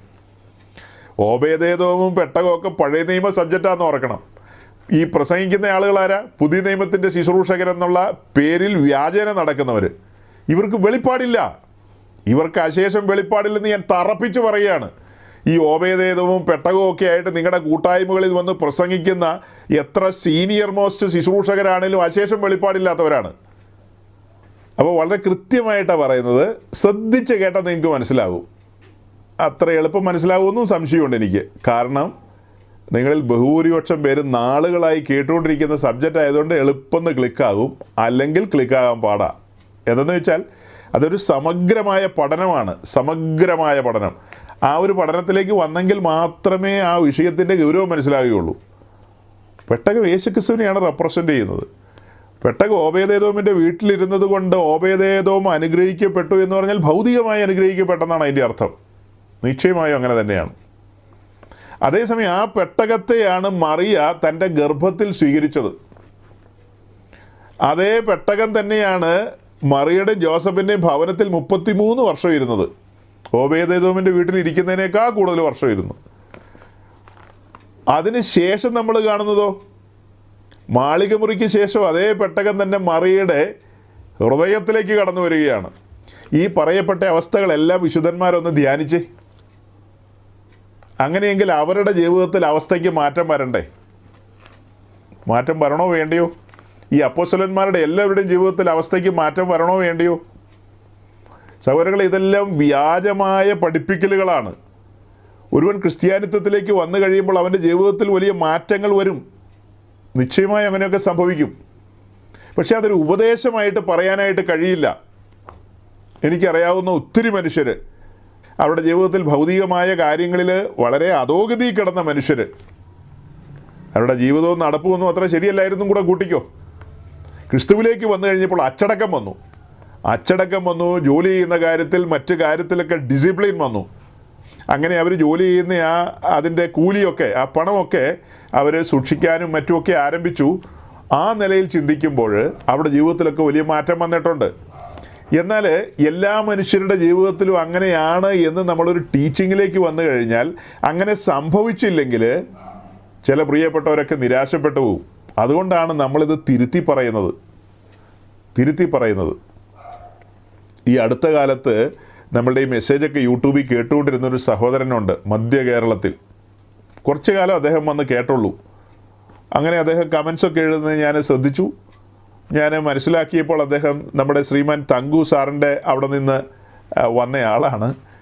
അപ്പോൾ അങ്ങനെ കുറച്ചു കാലമൊക്കെ നമ്മുടെ പ്രസംഗം കേട്ട് കഴിഞ്ഞപ്പോൾ പുള്ളി കോരിത്തിരിച്ചിട്ട് പറഞ്ഞു, അയ്യോ ഇതുപോലൊരു പ്രസംഗം ഞാൻ എങ്ങും കേട്ടിട്ടില്ല. എന്താ ഈ പറയുന്നത്? ക്രിസ്തുവിനെക്കുറിച്ചും ക്രൂശിനെക്കുറിച്ചും രക്ഷയെക്കുറിച്ചും ഒക്കെ എത്ര ആഴത്തിലാണ് നിങ്ങൾ പറഞ്ഞത്. അയ്യോ ഭയങ്കരം എന്നൊക്കെയാണ് പറഞ്ഞത്. ഞാനൊരു 2 ആഴ്ച മുമ്പ് നോക്കിയപ്പോൾ പുള്ളിയുടെ മകളുടെ കല്യാണത്തോടുള്ള ബന്ധത്തിൽ തിരിച്ച് മർത്തോമയിൽ പോയി കല്യാണമൊക്കെ നടത്തി അച്ഛന്മാരുടെയും മെത്രാന്മാരുടെയും കൂട്ടത്തിൽ ആഘോഷമായിട്ട് ഇങ്ങനെ നിൽക്കുകയാണ്. എങ്ങനെയുണ്ട്? അതായത് കഴിഞ്ഞ നാളുകളിൽ അവരെ പറഞ്ഞ് ധരിപ്പിച്ചിരുന്നത് ഇവിടേക്ക് വന്നു കഴിഞ്ഞാൽ കല്യാണങ്ങളെല്ലാം നടക്കും, മറ്റ് തൊഴിൽ മേഖലകളോ എന്തു മേഖലകളും ആകട്ടെ ഉയർച്ച തന്നെ നീ പ്രാപിക്കും എന്നെല്ലാം പറഞ്ഞു. കുറേ കാലം ഇദ്ദേഹം വെയിറ്റ് ചെയ്തിട്ട് ഇതൊന്നും നടന്നില്ല. അപ്പോൾ അദ്ദേഹത്തിൻ്റെ ഉള്ളിൽ പിശാച് മന്ത്രിച്ച മന്ത്രണം എന്താണെന്നറിയാവോ? ഇതെല്ലാം വ്യാജങ്ങളാണ്, പറ്റിപ്പീസാണ്. നിൻ്റെ പൈസ മേടിച്ചെടുക്കാൻ വേണ്ടിയിട്ടാണ് ഇവർ ഈ ഓരോന്നൊക്കെ പറഞ്ഞ് നിൻ്റെ 100 ഇടാൻ പറഞ്ഞു, 200 ഇടാൻ പറഞ്ഞു, അങ്ങനെ ഇട്ട് കഴിഞ്ഞാൽ ഇരട്ടി കിട്ടും എന്നൊക്കെ പറഞ്ഞ് എല്ലാം നിന്നെ പറ്റിക്കുകയായിരുന്നു എന്ന് പിശാച് മന്ത്രിക്കും. അപ്പോൾ ഇവർ ചിന്തിക്കും തോറും ശരിയാണ്. നടന്ന് കാല് വേദനിച്ചതല്ലാതെ മോളുടെ കല്യാണം ഇതുവരെ നടന്നില്ല. വയസ്സ് 28-29 ആയി. അങ്ങനെ മുന്നോട്ട് പോയി കഴിഞ്ഞപ്പോൾ പുള്ളി പിടിവിട്ട് കഴിഞ്ഞപ്പോൾ ഒരു ഓഫർ പൂർവാശ്രമത്തിൽ നിന്ന് വന്നു. അപ്പോൾ അദ്ദേഹം എന്ത് ചെയ്തു? പൂർവാശ്രമത്തിലേക്ക് മടങ്ങിപ്പോയി മകളുടെ കല്യാണം നടത്തി. ഞാൻ 2 ആഴ്ച മുമ്പ് മെസ്സേജിനകത്ത് പറഞ്ഞ് നിങ്ങൾ ഓർക്കുന്നുണ്ടോ? ഇങ്ങനെയുള്ള ഗ്രൂപ്പുകളിൽ നിന്ന് വരുന്ന ആളുകളെ നമുക്ക് ഉപദേശത്തിൽ ഉറപ്പിച്ച് നിർത്തുക എന്ന് പറയുന്നത് വലിയ പാടാണ്. കാരണം എന്തെന്ന് ചോദിച്ചു കഴിഞ്ഞാൽ ആദ്യമേ തന്നെ അവരുടെ ഉള്ളിൽ കള വീണുപോയി. മറ്റേതെങ്കിലും മതപശ്ചാത്തലത്തിൽ നിന്നോ നിരീശ്വരവാദത്തിൽ നിന്നൊക്കെ വരുന്ന ആളുകളെ ഈസി ആയിട്ട് നമുക്ക് പഠിപ്പിച്ച് മുന്നോട്ട് കൊണ്ടുപോകാൻ കഴിയും. അവർ ആ നിഷ്കളങ്കതയിലും ആത്മാർത്ഥതയിലും ആയിരിക്കും കർത്താവിനെ സമീപിക്കുന്നത്. ഈ പറയപ്പെട്ട കൂട്ടങ്ങളിൽ പോയിട്ട് വന്നു കഴിഞ്ഞാൽ ഒരുതരം ക്രൂക്കഡ് മൈൻഡാണ്, പോക്കറ്റടിക്കാരൻ്റെ സ്വഭാവമാണ് ഈ വരുന്ന ആളുകൾക്ക്. അപ്പം അങ്ങനെയൊക്കെ വന്നിട്ടുള്ള ആരും എന്നോട് കോപിക്കരുത്. നിങ്ങൾ ആത്മാർത്ഥമായി വിശ്വസ്തയോടെ ജീവിച്ചാൽ നിങ്ങൾക്ക് കൊള്ളാം. ഞാനൊരു പൊതു തത്വമാണ് പറയുന്നത്, എൻ്റെ അനുഭവത്തിൽ നിന്നാണ് പറയുന്നത്. നോക്കണം, നമ്മുടെ മെസ്സേജിനടി വന്നിട്ട് ഭയങ്കര പ്രൈസിലോട് ഹല്ലേലൂയ എന്നൊക്കെ പറഞ്ഞ് ഭയങ്കര കമൻ്റ് എഴുതിയ ആളുകൾ ഇപ്പം അതേ തിരിച്ചു പോയിരിക്കുക. കാരണം തങ്കു സാറിൻ്റെ അടുത്ത് ഒരു അടിസ്ഥാനം കിട്ടിയില്ല. അവിടെ നിന്ന് കിട്ടിയ കളകളും ഒക്കെ ആയിട്ടാണ് ഇങ്ങോട്ട് വന്നത്. അപ്പം നമ്മൾ പറഞ്ഞ മെസ്സേജൊക്കെ കേൾക്കുമ്പോൾ മാനസാന്തരം വരാൻ മേലെന്ന് ചോദിച്ചാൽ വരേണ്ടതാ. പക്ഷേ അവരുടെ ജീവിതത്തിൽ അങ്ങനെ സംഭവിച്ചില്ല. അതിൻ്റെ കാര്യകാരണങ്ങളെക്കുറിച്ച് ചോദിച്ചു കഴിഞ്ഞാൽ നമ്മളീ പറഞ്ഞ കാര്യങ്ങളൊക്കെ യൂട്യൂബിലൂടെ അവർ കേൾക്കുന്നു. അവർ ഡയറക്റ്റ് കേൾക്കുന്നവരോ അല്ലെങ്കിൽ നമ്മൾ ഏതെങ്കിലും ഒരു ഫെലോഷിപ്പിൽ ഒരു കൂട്ടായ്മയിൽ അവരുടെ മുഖത്ത് നോക്കി അങ്ങനെ പ്രസംഗിച്ചതൊന്നും അല്ലല്ലോ. നമ്മളവരെ ആത്മീയമായി നടത്തുവോ അങ്ങനെ അതിനുള്ള സാഹചര്യങ്ങളൊന്നും നമ്മുടെ മുമ്പിൽ ഉണ്ടായിരുന്നില്ല. അവരിങ്ങനെ കേട്ട് മുന്നോട്ട് വന്നു, പിന്നീട് സംസാരിച്ചിട്ടുണ്ട് ഞാൻ. അപ്പോൾ അതൊക്കെ വെച്ചിട്ടാണ് പറഞ്ഞത്, ഈ ന്യൂജൻ ഗ്രൂപ്പുകളിലൂടെയൊക്കെ സഞ്ചരിച്ചിട്ട് വന്നു കഴിഞ്ഞാൽ ഉപദേശത്തിൽ ഉറയ്ക്കാൻ പാടാണ്, ട്രാക്കിൽ നിന്ന് മാറാനായിട്ടുള്ള അവസരം ഉണ്ടാവും. അപ്പോൾ ഇടയ്ക്ക് ഞാൻ പറഞ്ഞത് നിങ്ങൾക്ക് കൺഫ്യൂഷൻ ആകരുത്. ഓബേദേദോമിൻ്റെ വീട്ടിൽ പെട്ടകം വരുന്ന നിമിത്തം ഓബേദേദോമ് നിശ്ചയമായും ഭൗതികമായി അനുഗ്രഹിക്കപ്പെടുക തന്നെയാണ് ചെയ്തത്. അതിന് തർക്കമൊന്നുമില്ല. അതേ പെട്ടകം തന്നെയാണ് ഞാനും നിങ്ങളും വഹിക്കുന്നത്. നമ്മൾ ഓരോരുത്തരും വഹിക്കുന്ന അതേ ക്രിസ്തുവിനെ തന്നെയല്ലേ? അതേ ക്രിസ്തുവിനെ വഹിക്കുന്ന ഇവിടെ ഇരിക്കുന്നവർ ആരെങ്കിലും കോടീശ്വരന്മാരായിട്ടുണ്ടോ? ഇവിടെ ഇരിക്കുന്ന രതീഷ്, നമ്മുടെ ബിജു ബ്രദർ, അതുപോലെ ജിജോ ബ്രദർ, അങ്ങനെ എത്ര പേരാ നമ്മുടെ സഹോദരിമാർ, എത്ര പേരായിരിക്കുന്നത്? നിങ്ങളെല്ലാം മഹത്വത്തിൻ്റെ പ്രത്യാശയായ ക്രിസ്തുവിനെ വഹിക്കുന്നവരല്ലേ? നമ്മളാരെങ്കിലും പെട്ടെന്ന് കോടീശ്വരന്മാരായിട്ടുണ്ടോ? ഈ ശുശ്രൂഷിക്കുന്ന, ഈ ദൈവവചനം ഘോഷിക്കുന്ന ഞാനും ക്രിസ്തുവിനെയല്ലേ വഹിക്കുന്നത്? നമ്മളാരെങ്കിലും കോടീശ്വരന്മാരായിട്ടുണ്ടോ? അപ്പോൾ അതെല്ലാം തെറ്റായ പഠനങ്ങളാണ്. നമ്മൾ ദൈവത്തിൻ്റെ കാര്യപരിപാടിയിലേക്ക് വരികയാണ്. ഇതൊരു ഭാഗ്യാവസ്ഥയാണ്. മറിയെ ഭാഗ്യവതി എന്നാണ് വിളിക്കുന്നത്. ആ വാക്കുകളൊക്കെ പഠിക്കണം എടുത്ത്. മറിയെ ഭാഗ്യവതി എന്നാണ് വിളിക്കുന്നത്, അല്ലേ? അതുപോലെ തന്നെ നമ്മളൊരു ഭാഗ്യാവസ്ഥയിലേക്കാണ് വന്നിരിക്കുന്നത്, ഒരു അനുഗ്രഹിക്കപ്പെട്ട അവസ്ഥയിലേക്കാണ് വന്നിരിക്കുന്നത്. നമ്മൾ ഈ വാക്കുകളൊക്കെ പറയുമ്പോൾ പൊതു പെന്തക്കോസ് ലോകം കൺഫ്യൂസ്ഡ് ആകുന്ന എവിടെയാണെന്നറിയാവോ? ഒരേ സമയം തന്നെ നമ്മൾ ഈ അനുഗ്രഹിക്കപ്പെടുന്ന വാക്കുകൾ പറയും. പക്ഷെ കേൾവിക്കാർക്ക് കൺഫ്യൂഷൻ വരുന്നത്, അവർ അനുഗ്രഹം എന്നുള്ള, ബ്ലെസ്സിങ് എന്നുള്ള വാക്ക് കേൾക്കുമ്പോൾ അവരുടെ ഉള്ളിലേക്ക് വരുന്ന ഒറ്റ ചിന്തയുള്ളൂ, ഭൗതികമായി ഉയരുക എന്നുള്ളതാണ് ഈ അനുഗ്രഹിക്കപ്പെടുക എന്നുള്ള വാക്കിൻ്റെ അർത്ഥമായിട്ട് കുറേ കാലങ്ങളായിട്ട് പഠിപ്പിച്ചു വച്ചിരിക്കുന്നത്. അത് തലയ്ക്കകത്ത് കിടക്കുന്നിടത്തോളം കാലം ആത്മീയമായി മുന്നേറാൻ കഴിയില്ല. അതിനാണ് നമ്മൾ കഴിഞ്ഞ ദിവസം എബ്രായ ലേഖനം 10-ാം അധ്യായത്തിൻ്റെ 32-ാം വാക്യം മുതൽ താഴേക്കുള്ള ആ ഭാഗം ഒന്ന് സൂചിപ്പിച്ചു വിട്ടത്. അവിടെ എന്താ കണ്ടത്? ആദ്യ നൂറ്റാണ്ടിലെ വിശുദ്ധന്മാർ അവരുടെ സമ്പത്തുകളുടെ അപഹാരം സന്തോഷത്തോടെ സഹിച്ചവരാണ്. സ്വർഗത്തിൽ തങ്ങൾക്ക് നിലനിൽക്കുന്നൊരു ഉത്തമ സമ്പത്തുണ്ടെന്നറിഞ്ഞ് അവർ അതെല്ലാം സന്തോഷത്തോടെ സഹിച്ചു. അതുകൊണ്ട് അപ്പസ്തോലൻ അവരോട് പറയുന്ന മഹാപ്രതിഫലമുള്ള നിങ്ങളുടെ ധൈര്യം തള്ളിക്കളയരുതെന്നാണ്. മഹാപ്രതിഫലമുള്ള നിങ്ങളുടെ ധൈര്യം തള്ളിക്കളയരുതെന്ന്. അപ്പം നമ്മെ കാത്തിരിക്കുന്ന പ്രതിഫലങ്ങൾ ചെറുതല്ല സഹോദരങ്ങളെ, വലിയ പ്രതിഫലങ്ങളാണ്. അതുകൊണ്ട് കൂടിവരവുകളിലൊക്കെ ദൈവത്തിൻ്റെ ദാസന്മാരും വിശുദ്ധന്മാരും ഈ കാര്യങ്ങൾ ഇങ്ങനെ ഓർമ്മിപ്പിച്ചും ബലപ്പെടുത്തിയും ധൈര്യപ്പെടുത്തിയും അങ്ങനെ 70 ഏറിയാൽ 80 വരെ കൊണ്ടുപോകണം, അല്ലെ കാഹളം വരെ അവരെ കൊണ്ടുപോകണം. അപ്പോൾ അങ്ങനെ മുന്നോട്ട് കൊണ്ടുപോകുന്ന ദൈവദാസന്മാരിൽ ആരെങ്കിലും ഒരാൾ ഈ ഭൂമിയിൽ നിന്ന് മാറ്റപ്പെടുകയാണെങ്കിൽ തൽസ്ഥാനത്തേക്ക് മറ്റൊരു ദൈവദാസൻ കടന്നു വരണം. മറ്റൊരു ദൈവദാസൻ കടന്നു വന്ന് ദൈവജനത്തെ ആ നിലയിൽ കൈപിടിച്ച് കൊണ്ടുപോകണം. പ്രത്യാശയിൽ ആരും ക്ഷീണിക്കാൻ പാടില്ല. പ്രത്യാശ ജ്വലിച്ചു നിൽക്കണം. ആ ജ്വലിക്കുന്നൊരു പ്രത്യാശയായിട്ടാണ് നമ്മൾ മുൻപോട്ട് പോകേണ്ടത്. അപ്പോൾ ഒരു സഹോദരനൊരു കമൻ്റ് എഴുതിയത് വെച്ചിട്ടാണ് കേട്ടോ ഞാൻ ഇത്രയും പറഞ്ഞത്. അബ്രഹാം സകലത്തിലും സമ്പന്നനല്ലായിരുന്നോ? പിന്നെ നിങ്ങൾ എന്താ ഉദ്ദേശിച്ചതെന്ന് ചോദിക്കുമ്പോൾ അതിനേക്കാളും അപ്പുറമായ ഒരവസ്ഥയിലേക്കാണ് നമ്മൾ വന്നിരിക്കുന്നത്. അബ്രഹാം വന്നതിനേക്കാളും ഗൗരവമായ ഒരവസ്ഥയിലേക്കാണ് നമ്മൾ വന്നിരിക്കുന്നത്. നമ്മളിന്ന് ആത്മാവാം ദൈവമായിട്ടുള്ള ആ ഒരു കൂട്ടായ്മയിൽ സഞ്ചരിക്കുകയാണ്. അബ്രഹാമിന് കൂട്ടായ്മ ലഭിച്ചിട്ടുണ്ട്, ഇല്ലെന്നല്ല. അബ്രഹാം ദൈവത്തിൻ്റെ സ്നേഹിതനാണ്. അബ്രഹാമിനോട് ദൈവം പല കാര്യങ്ങളും സംസാരിക്കുമായിരുന്നു. പക്ഷേ അബ്രഹാമിനോട് സംസാരിച്ചതിനേക്കാളും അധികമായാണ് നമ്മോട് സംസാരിക്കുന്നത്. സഹോദരങ്ങളെ, മനസാക്ഷിയുഗക്കാരനായ അബ്രഹാമിനോട് സ്വർഗത്തിലെ ദൈവം സംസാരിച്ച കാര്യങ്ങളൊക്കെ പരിമിതമാണ്. ആ പരിമിതിക്ക് അപ്പുറമാണ് സ്വർഗം നമ്മോട് സംസാരിക്കുന്നത്. ഈ അന്ത്യകാലത്ത് പുത്രൻ മുഖാന്തരം നമ്മോട് സംസാരിക്കുന്നത് വെളിപ്പാടുകളുടെ ആഴമല്ലേ? അബ്രഹാമിനോട് സംസാരിച്ചതാണോ അബ്രഹാമിൻ്റെ കൊച്ചുമകനായ യോഹന്നാൻ അപ്പോസ്തോലനോട് സംസാരിച്ചത്? ഒന്ന് ശ്രദ്ധിക്കണേ. അബ്രഹാം എന്ന് പറയുന്ന ഭക്തനായ മനുഷ്യരോട് സ്വർഗത്തിലെ ദൈവം സംസാരിക്കുകയും ഇടപെടുകയും ചെയ്തതുപോലെയാണോ തൻ്റെ കൊച്ചുമകനായ യോഹന്നാൻ അപ്പോസ്തോലനോട് സ്വർഗം ഇടപെട്ടത്? യോഹന്നാന് വെളിപ്പെട്ട വെളിപ്പാടുകൾ എന്തായിരുന്നു? യോഹന്നാൻ പത്മോസിൽ കണ്ടതുപോലൊരു കാഴ്ച അബ്രഹാം കണ്ടിട്ടുണ്ടോ? സ്വർഗദൂതന്മാർ അബ്രഹാമിൻ്റെ വീട്ടിൽ വന്നു എന്നുള്ളതൊക്കെ വാസ്തവമാണ്. ആ വന്നത് എങ്ങനെയാണെന്നൊക്കെ നമുക്ക് വചനം വായിച്ചാൽ മനസ്സിലാവില്ലേ? പക്ഷേ അതുപോലെയാണോ യോഹന്നാൻ കണ്ട കാഴ്ച? ഈ അന്ത്യകാലത്ത് യോഹന്നാൻ കണ്ടത് വിശുദ്ധ തിരുവെഴുത്തിൻ്റെ ഭാഗമായി രേഖപ്പെടുത്തിയില്ലേ? യോഹന്നാൻ കണ്ട കാഴ്ച, ആത്മാവിൽ കണ്ടനുഭവിച്ചത് അങ്ങനെ തന്നെ തിരുവെഴുത്തിൻ്റെ ഭാഗമായി രേഖപ്പെടുത്തി. ഓർക്കണം, ആ വെളിപ്പാടിലേക്കല്ലേ നമ്മെ വിളിച്ചിരിക്കുന്നത്. അന്ന് തിരുവെഴുത്തിൻ്റെ ഭാഗമായി രേഖപ്പെടുത്തിയിരിക്കുന്ന കാര്യങ്ങളെ ഇന്ന് പരിശുദ്ധാത്മാവ് നമ്മുടെ കണ്ണിൻ്റെ മുമ്പിൽ അങ്ങനെ തന്നെ തുറന്നു കൊണ്ടുവരികയല്ലേ? തേജോമയനായ ക്രിസ്തുവിനെ. വെളിപ്പാട് ദിവസം 1-ാം അധ്യായത്തിലെ കാര്യം ഞാനിപ്പോൾ പറഞ്ഞത്. ആ കണ്ട കാഴ്ച എത്ര മഹത്തരമായ കാഴ്ചയാണ്. തേജോമയനായ ക്രിസ്തുവിനെ യോഹന്നാൻ ആത്മക്കണ്ണുകൊണ്ട് കാണുകയാണ്.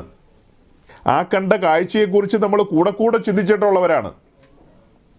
മഹത്വപൂർണമായ ആ കാഴ്ച, ആ ശരീരം അല്ലേ, ആ തിരുസ്വരൂപം, അതിൻ്റെ ശിരസ്സും ആ ശരീരവും. ആ ശിരസ് ക്രിസ്തുവിനെ തന്നെയാണ് റെപ്രസെൻ്റ് ചെയ്യുന്നത്. ശരീരം തൻ്റെ സഭയാണ് റെപ്രസെൻ്റ് ചെയ്യുന്നത്. പണിതീർക്കപ്പെട്ട സഭ, ഒരുക്കം പൂർത്തിയായ സഭ, രണ്ടും പറ്റിച്ചേർന്ന് ഒന്നായിരിക്കുന്ന കാഴ്ചയാണ് അവിടെ നമ്മൾ കാണുന്നത്.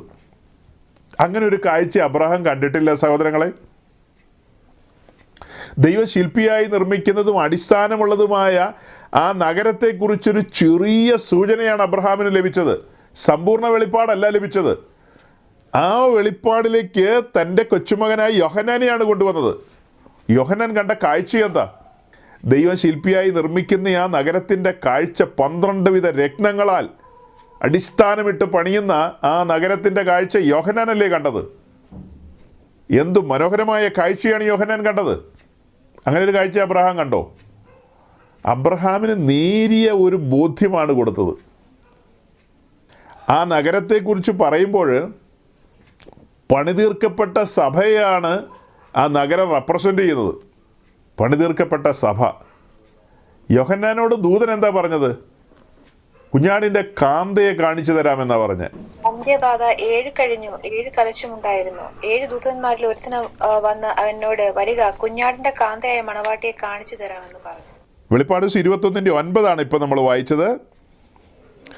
അതായത് 7 ദൂതന്മാരിൽ ഒരുവൻ വന്ന് യോഹന്നാനോട് പറയാണ്, കുഞ്ഞാടിൻ്റെ കാന്തയായ മണവാട്ടിയെ കാണിച്ചു തരാമെന്ന് പറഞ്ഞു. കുഞ്ഞാടിൻ്റെ കാന്തയായ മണവാട്ടിയെ കാണിച്ചു തരാമെന്ന്. അങ്ങനെ അബ്രഹാം കണ്ടിട്ടില്ല. അങ്ങനെ ഒരു കാഴ്ച കണ്ടത് യോഹന്നാനാണ്. ആ കാഴ്ച ഇന്ന് ആത്മ കണ്ണുകൊണ്ട് കാണുന്നവരാ നമ്മളും. ദൈവത്തിൻ്റെ പരിശുദ്ധാത്മാവിൻ്റെ സഹായത്താൽ ഈ വചനത്തിന് മുമ്പാകെ ധ്യാനത്തോടെ കടന്നു വരുന്ന നാം ആത്മ കണ്ണുകൊണ്ട് കാണുകയാണ്. ദൈവസഭയെക്കുറിച്ചുള്ള ആഴമേറിയ വെളിപ്പാടുകളാണ് അവിടെ നമുക്ക് ലഭിക്കുന്നത്. അതിൻ്റെ ഒരു കല്ലാകാൻ നമ്മെ വിളിച്ചിരിക്കുന്നു എന്ന് പറയുമ്പോൾ എത്ര വാക്കുകളില്ല പറയാനായിട്ട്. ആ പണിയപ്പെടുന്ന നഗരത്തിൻ്റെ ഒരു കല്ലായി തീരാൻ നമ്മെ ഓരോരുത്തരെയും വിളിച്ചിരിക്കുന്നു. തിരഞ്ഞെടുത്തു എന്നല്ല ഞാൻ പറഞ്ഞത്, വിളിച്ചിരിക്കുന്നു. ഇവിടെ ഇരിക്കുന്ന എല്ലാവരെയും ആ നഗരത്തിൻ്റെ പണിയുടെ ഭാഗമായ ഒരു കല്ലാകാനായിട്ട് വിളിച്ചിരിക്കുകയാണ്. കല്ലാകണോ വേണ്ടയോ എന്ന് എന്താ പറയുക, നമ്മൾ തീരുമാനിക്കുക, അത്ര തന്നെ. അപ്പോൾ ദൈവമല്ലേ തീരുമാനിക്കുന്നതെന്ന് ചോദിച്ചു കഴിഞ്ഞാൽ ദൈവം തന്നെയാണെല്ലാം തീരുമാനിക്കുന്നത്. പക്ഷേ ദൈവത്തിൻ്റെ പരിശുദ്ധാത്മാവ് തൻ്റെ ദാസന്മാരിലൂടെ നമുക്ക് ആഹ്വാനം നൽകുകയാണ്. സ്വർഗത്തിലെ ദൈവത്തിൻ്റെ ഇഷ്ടം ഇതാണ്, നാം ഓരോരുത്തരും അതിലെ ഓരോ കല്ലുകളായി മാറണമെന്നുള്ളത്. നമ്മെ സംബന്ധിച്ച് നമ്മുടെ താല്പര്യങ്ങളും ആഗ്രഹങ്ങളുടെയും പുറകെ നമ്മൾ ഓടിക്കഴിഞ്ഞാൽ, പാട്ടുകാരൻ പാടിയത് ഓർക്കുന്നില്ലേ?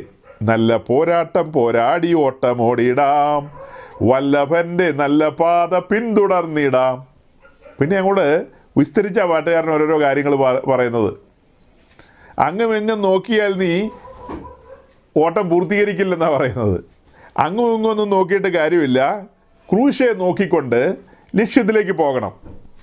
ക്രൂശയെ നോക്കി ലക്ഷ്യത്തിലേക്ക് പോവുക എന്ന് പറയുമ്പോൾ ക്രൂശിൽ നിന്ന് നിശബ്ദമായ ഒരു സ്വരം വരുന്നില്ലേ? ക്രൂശ് എന്താ വിളിച്ചു പറയുന്നത്? സമർപ്പണത്തെയാണ് ക്രൂശ് കാണിക്കുന്നത്. പല കാര്യങ്ങളുണ്ട് കേട്ടോ, കേൾക്കുമ്പോൾ തെറ്റിദ്ധരിച്ചേക്കരുത്. എബ്രായ ലേഖനം 12-ാം അധ്യായത്തിലെ വാക്യത്തെ മുൻനിർത്തിക്കൊണ്ടാണ് ഞാനിപ്പോൾ പറഞ്ഞത്. ക്രൂശയെ നോക്കിക്കൊണ്ട് യാത്ര ചെയ്യുക എന്ന് പറഞ്ഞു കഴിഞ്ഞാൽ ക്രൂശ് എപ്പോഴും സമർപ്പണത്തെയല്ലേ കാണിക്കുന്നത്. ക്രൂശ് എന്ന് പറഞ്ഞാൽ ബലിപീഠമാണ്. ബലിപീഠം എപ്പോഴും നിശബ്ദമായി നമ്മോട് പറയുന്നത് വരിക, സമർപ്പിക്കുക എന്നുള്ളതാണ്. സമർപ്പിത ജീവിതം എന്നുള്ളത് കൊണ്ട് ഉദ്ദേശിക്കുന്നത് എന്താ? ഇനി ഞാൻ എൻ്റെ ഇച്ഛയ്ക്കും താല്പര്യങ്ങൾക്കും അനുസരിച്ച് ജീവിക്കുന്നില്ല, പകരം എന്നെ വില കൊടുത്ത് വാങ്ങിയവൻ്റെ ഇഷ്ടപ്രകാരം അവൻ്റെ പദ്ധതിയുടെ പൂർത്തീകരണത്തിന് വേണ്ടി ഞാൻ എന്നെ തന്നെ ഏൽപ്പിച്ചു കൊടുക്കുകയാണ് എന്ന ഒരു നിലയിലേക്ക് ഒരുവൻ കടന്നു വരുന്ന ആ ഒരു അവസ്ഥയ്ക്കാണ് ഈ സമർപ്പണാനുഭവം എന്നുള്ളതുകൊണ്ടൊക്കെ ഇവിടെ നമ്മൾ ഉദ്ദേശിക്കുന്നത്. സമർപ്പിക്കുക എന്ന് പറഞ്ഞാൽ എവിടെയെങ്കിലും നമ്മളെ കയറിൽ കെട്ടിയിട്ടേക്കുക എന്നുള്ള അർത്ഥത്തിലല്ല. നമ്മൾ ഈ ഭൂമിയിൽ ജീവിക്കുമ്പോൾ തൊഴിൽ ചെയ്യുന്നുണ്ട്, പല പല കാര്യങ്ങൾ ചെയ്യുന്നുണ്ട്, പലതിലും വ്യാപൃതരാണ്. അതൊക്കെ നടന്നുകൊണ്ടിരിക്കുമ്പോൾ തന്നെ നമ്മുടെ ഉള്ളിൻ്റെ ഉള്ളിൽ നമുക്കൊരു ബോധമുണ്ട്, ഒരു ബോധ്യമുണ്ട്, നാം ആരാണെന്നുള്ള ബോധ്യം. ഒരുവൻ നമ്മെ വില കൊടുത്ത് വാങ്ങിച്ചതാണ്. വില കൊടുത്ത് നമ്മെ വാങ്ങിച്ചതിന് ശേഷം നമ്മെ നേരെ ബലിപീഠത്തിലേക്ക് കൊണ്ടുവന്ന് വെക്കാമായിരുന്നു. പക്ഷെ അങ്ങനെയല്ല. വില കൊടുത്ത് വാങ്ങിയതിന് ശേഷം നമ്മുടെ മുമ്പാകെ സ്വർഗത്തിലെ ദൈവം തൻ്റെ ദാസന്മാരിലൂടെ പ്രബോധിപ്പിക്കുന്നത് എന്താ? ഒരു സമർപ്പിത ജീവിതത്തിലേക്ക് നീയും വരുമോ എന്നാണ് ചോദിക്കുന്നത്. ഇത് പറഞ്ഞുകൊണ്ടിരിക്കുമ്പോൾ തന്നെ എൻ്റെ ഉള്ളിൽ ഒരു എന്താ പറയുക, വാക്കുകളില്ല. നോക്കണം, പാപത്തിൻ്റെ പടുകുഴിയിൽ നിന്ന് നമ്മെ കൃപയാൽ രക്ഷിച്ച് നേരെ കൊണ്ടുവന്ന് ബലമായിട്ട് നമ്മെ സമർപ്പിതരാക്കാൻ മേലെ. അങ്ങനെ ഒരിക്കലും ചെയ്യില്ല. ബലപ്രയോഗമേ ഇല്ല ഇവിടെ, ബലപ്രയോഗമില്ല. അങ്ങനെ കൊണ്ടുവന്നിട്ട് നമ്മോട് ചോദിക്കുകയാണ്, നീ ആ ഒരു സമർപ്പണത്തിലേക്ക് വരുമോ എന്ന്. നീ നുകത്തിൻ കീഴിലേക്ക് വരുമോ എന്ന്. എന്നോട് കൂടെ നടക്കാൻ നിനക്ക് ഇച്ഛയുണ്ടെങ്കിൽ അനുദിനം നീ ക്രൂശ് എടുക്കണമെന്ന് പറഞ്ഞു കഴിഞ്ഞാൽ അർത്ഥം എന്താ? ക്രൂശ് എടുക്കണമെന്ന് പറഞ്ഞാൽ മരക്കുരിശും ചുമന്നുകൊണ്ട് നടക്കണമെന്നാണോ അർത്ഥം? ക്രൂശ് എന്നുള്ളത് കൊണ്ട് അവിടെ ഉദ്ദേശിക്കുന്നത് എന്താ? ക്രൂശ് റെപ്രസെൻ്റ് ചെയ്യുന്ന അവിടെ യാഗപീഠത്തെയാണ്. യാഗപീഠം എന്താ കാണിക്കുന്നത്? സമർപ്പണമല്ലേ. അപ്പോൾ ഒരുവൻ എന്നെ അനുഗമിക്കാൻ ഇച്ഛിച്ചാൽ അവൻ ആ സമർപ്പിത ജീവിതത്തിലേക്ക് വരണം. തന്നെത്താൻ ത്യജിക്കണം എന്നുവെച്ചാൽ സ്വയേച്ഛകളെയൊക്കെ ത്യജിച്ചുകൊണ്ട് സമർപ്പിതാനുഭവത്തിലേക്ക് വരണമെന്നാണ് അതുകൊണ്ട് അർത്ഥമാക്കുന്നത്. അങ്ങനെ ഒരു സമർപ്പിതാനുഭവത്തിലേക്ക് വന്നാലുള്ള ബെനിഫിറ്റ് എന്താണെന്ന് ചോദിച്ചാൽ, നാം ദൈവത്തിൻ്റെ പദ്ധതിയുടെ ഭാഗമായി മാറുകയല്ലേ. ഇപ്പോൾ ഞാൻ നിങ്ങളുടെ മുമ്പാകെ വെച്ച ഈ ഒരു കാര്യം ചെറിയ കാര്യമല്ല, വലിയ കാര്യമാകട്ടോ. ഞാൻ ഒരു സൈഡിൽ അബ്രഹാമിനെയും ഒരു സൈഡിൽ അബ്രഹാമിൻ്റെ കൊച്ചുമകൻ യോഹന്നാനെയും വെച്ചു. കഴിഞ്ഞ ആഴ്ച അബ്രഹാമിനെയും കൊച്ചുമകൾ മറിയെ വെച്ചത്, ഇന്ന് കൊച്ചുമകൻ യോഹന്നാനെ വെച്ചത്. രണ്ടുപേരും വെളിപ്പാടുകൾ കണ്ടവരാണ്. ദൈവം ശില്പിയായി നിർമ്മിക്കുന്നതും അടിസ്ഥാനമുള്ളതുമായ നഗരത്തെക്കുറിച്ചുള്ള വെളിപ്പാട് കണ്ടയാളാണ് അബ്രഹാം. ഒരു സമ്പൂർണ്ണ വെളിപ്പാടല്ലായിരുന്നു നീ അത്. അബ്രഹാമിന് കാര്യം മനസ്സിലായി, ഇവിടം കൊണ്ടും കാര്യം തീരില്ല, ഇതൊന്നുമല്ല ശാശ്വതമായ കാര്യങ്ങളെന്നുള്ളത് മനസ്സിലായപ്പോൾ, അതായത് നമ്മൾ സാധാരണ പറയാറുള്ള ചില പദങ്ങളില്ലേ, ഒന്നുകൂടെ ഞാൻ റിപ്പീറ്റ് ചെയ്യാം, പുതുതായിട്ടൊക്കെ കേൾക്കുന്നവരുണ്ട്, അവർക്കൊരു സന്തോഷമാകട്ടെ. അതായത് മനസ്സാക്ഷി യോഗക്കാരനായ അബ്രഹാമിൻ്റെ മുമ്പിൽ വാതിൽ മലർക്കെ തുറന്നെന്നല്ല അർത്ഥമാക്കേണ്ടത്. വാതിൽ പതിയെ ഒന്ന് അനക്കിയപ്പോൾ ആ വിജാഗിരികളുടെ ഇടയിലൂടെ ഒരു വെളിച്ചം അകത്തേക്ക് കടന്നു. ചെറിയ ഒരു വെളിച്ചം. ആ വെളിച്ചം കണ്ട അബ്രഹാം അത്ഭുത പരതന്ത്രനായിപ്പോയി. എൻ്റെ ദൈവമേ, എന്തൊരു വലിയ വെളിപ്പാട്! സ്വർഗത്തിലെ ദൈവം ശില്പിയായി നിർമ്മിക്കുന്നതും അടിസ്ഥാനമുള്ളതുമായൊരു നഗരം. ആ നഗരത്തെക്കുറിച്ചുള്ള ആ ഒരു ചെറിയ രൂപരേഖ, ആ നഗരത്തിൻ്റെ പ്രാകാരത്തിൽ പാർക്കാൻ വിളിക്കപ്പെട്ടവനാണ് അബ്രഹാം. കോംപ്ലിക്കേറ്റഡ് ആക്കരുത്, വിശദമായി പറഞ്ഞാലാണ് അതൊക്കെ മനസ്സിലാകുകയുള്ളൂ. ഡയറക്റ്റ് എന്നോട് റെഫറൻസ് ചോദിച്ചാൽ ബുദ്ധിമുട്ടായിരിക്കും. സമയമെടുത്ത് പഠിപ്പിച്ചു കൊണ്ടുവന്നു കഴിഞ്ഞാൽ കൃത്യമായി മനസ്സിലാവും. കഴിഞ്ഞ നാളുകളിൽ നമ്മളങ്ങനെ ചെയ്തിട്ടുണ്ട്, അതൊക്കെ ഗ്രഹിച്ചിട്ടുള്ളവരവിടെ ഇരിക്കുന്നത്. എന്നാലും മേലാൽ നമ്മളെ ആരെങ്കിലും കേൾക്കുന്നുണ്ടെങ്കിൽ നിങ്ങൾ കൺഫ്യൂസ്ഡ് ആകരുത്. അബ്രഹാമിൻ്റെ വിളിയല്ല ഒരു പുതിയ നിയമ ഭക്തൻ്റെ വിളി എന്ന് പറയുന്നത്. രണ്ടുപേരെ ഒരാളെ വിളിക്കുന്നത്, പക്ഷെ വിളിയിൽ വ്യത്യാസമുണ്ട്, വെളിപ്പാടുകളിൽ വ്യത്യാസമുണ്ട്. ചെറിയ വ്യത്യാസമൊന്നുമല്ല, വമ്പൻ വ്യത്യാസമാണ്. അപ്പോൾ വാതിൽ പതിയെ അനക്കിയപ്പോൾ ആ വിടവിലൂടെ വന്ന വെളിച്ചത്തിൽ ഈ കാഴ്ച കണ്ട അബ്രഹാം ഉടനെ പാട്ടുപാടി കളഞ്ഞു.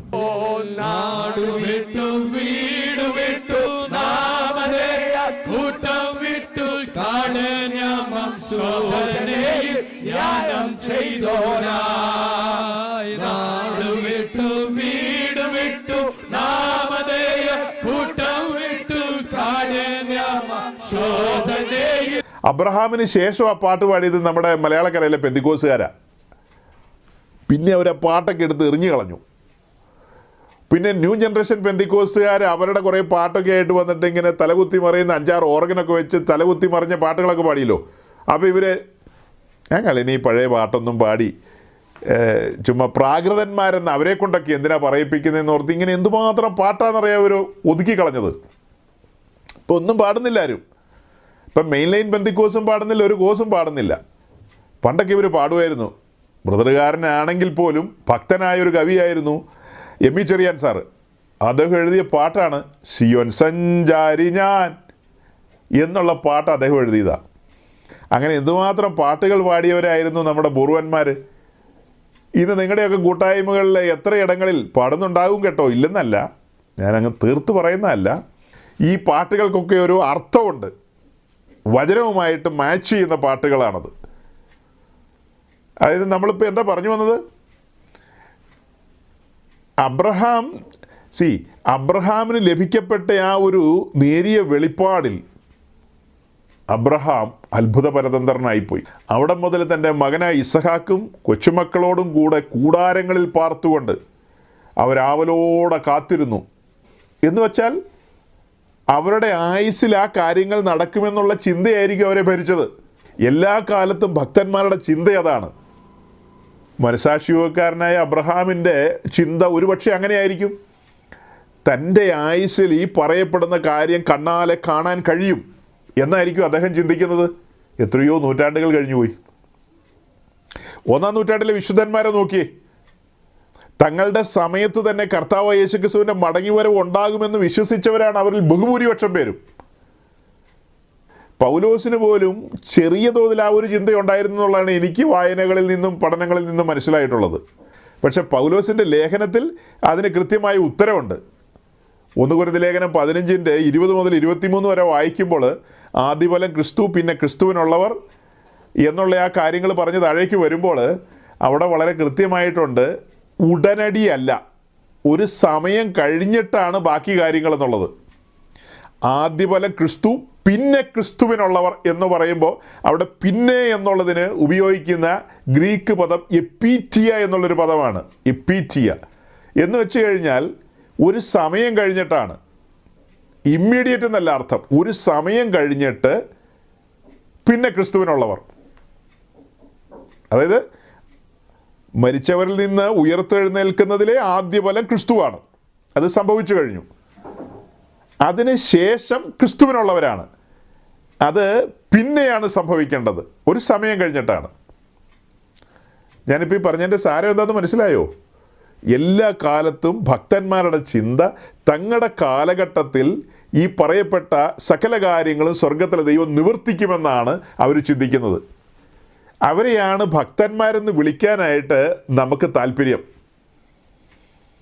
അല്ലേ? അങ്ങനെയുള്ളവരെയല്ലേ ഭക്തന്മാരെന്ന് വിളിക്കുന്നത്. അതിനകത്തൊരു നിഷ്കളങ്കതയുണ്ട്. കുരുട്ടുബുദ്ധിയൊന്നുമല്ല അവർ, ഒരു നിഷ്കളങ്കതയാണ് ആ കാണിക്കുന്നത്. അബ്രഹാം വളരെ നിഷ്കളങ്കനായൊരു മനുഷ്യനായിരുന്നു.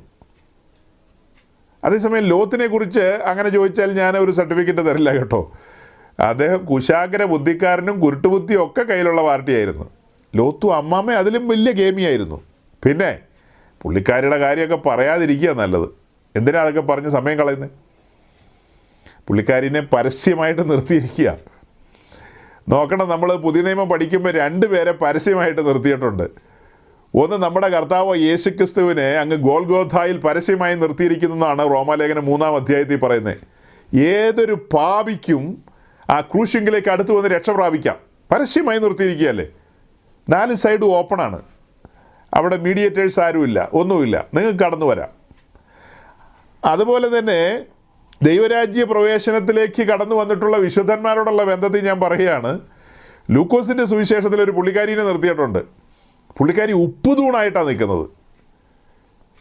ഉപ്പുതൂണായിപ്പോയി. നിർത്തിയിരിക്കുകയല്ലേ, പരസ്യമായിട്ട് നിർത്തിയിരിക്കുക. അത് ലോകക്കാർക്ക് ദൃഷ്ടാന്തമാണോ എന്ന് ചോദിച്ചു കഴിഞ്ഞാൽ എനിക്ക് തോന്നുന്നില്ല. അത് നമുക്ക് ദൃഷ്ടാന്തമായിട്ടാണ് എനിക്ക് മനസ്സിലാകുന്നത്. അതായത് വിശുദ്ധ പർവ്വതത്തിലേക്കുള്ള യാത്രയിൽ തിരിഞ്ഞു നോക്കാൻ പാടില്ലാത്ത ആളുകളാണ് നാം. പൗലോസ് എന്താ പറഞ്ഞത്? പിൻപിലുള്ളതിനെ മറന്നുകൊണ്ട് മുൻപിലുള്ളതിൻ്റെ പരമവിളിയുടെ ലാക്കിലേക്ക് ഓടുന്നവരാണ്. പിൻപിലുള്ളതിനെയൊക്കെ മറന്നുകൊണ്ടല്ലേ പോകുന്നത്. 45 സങ്കീർത്തനത്തിൽ നമ്മൾ എങ്ങനെയാണ് വായിക്കുന്നത്? അന്തഃപുരത്തിലെ രാജകുമാരി ശോഭാപരിപൂർണയാണ്, അവൾ സ്വജനത്തെയും പിതൃഭവനത്തെയും ഒക്കെ മറക്ക എന്നാണ് എഴുതിയിരിക്കുന്നത്.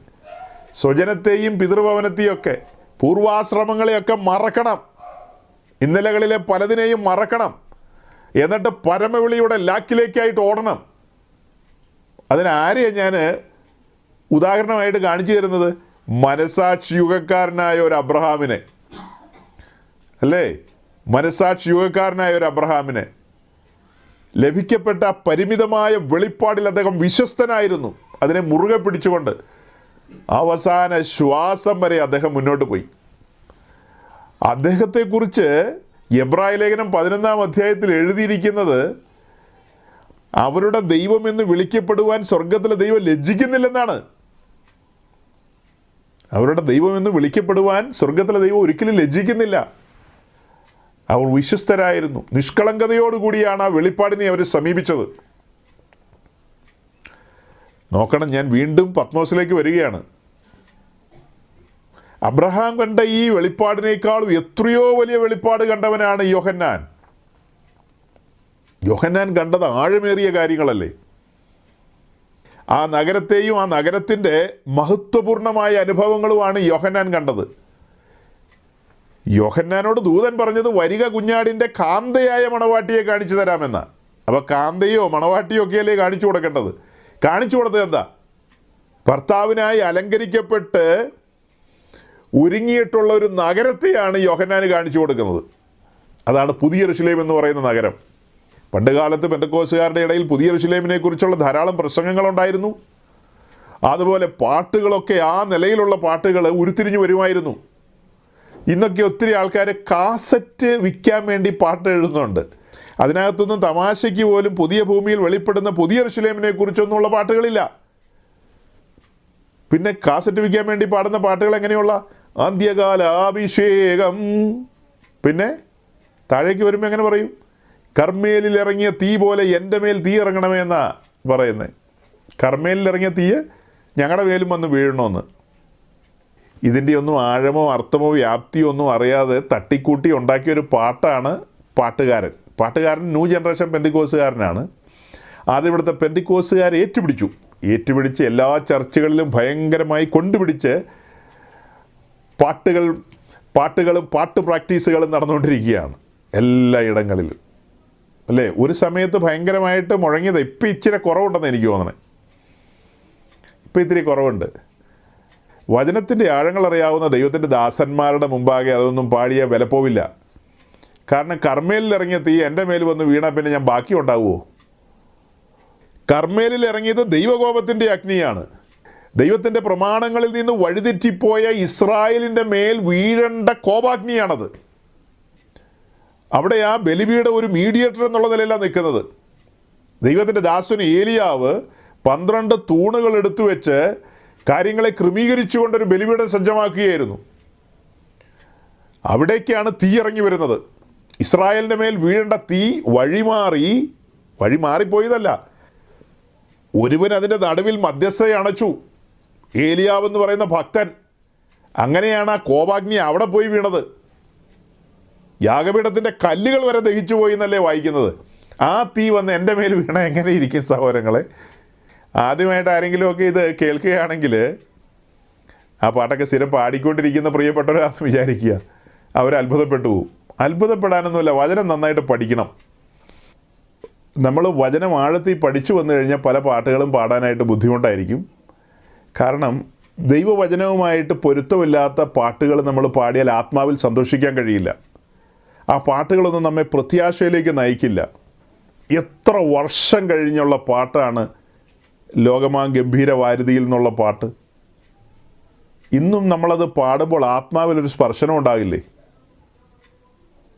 ഒന്ന് ആലോചിച്ച് നോക്കിയേ. അന്നുള്ള പാട്ടുകളൊക്കെ, ഇന്നെഴുതുന്ന പല പാട്ടുകളും കാലങ്ങളെ മറികടന്ന് പോകുന്നില്ല. ഏതോ ഒരു സമയം കഴിയുമ്പോൾ നിലച്ചു പോവുകയാണ്. അതൊക്കെ കുറച്ച് ദിവസത്തേക്ക് ഓടും, അത് കഴിഞ്ഞ് നിലച്ചു പോവുകയാണ്. അതേസമയം ഇന്നും നമ്മൾ പാടി ആനന്ദിക്കുന്ന എത്രയോ പാട്ടുകളുണ്ട്. ആട്ടെ, പാട്ടുകളെക്കുറിച്ചുള്ളൊരു വിശദീകരണത്തിനല്ല ഞാനിവിടെ തുനിഞ്ഞത്.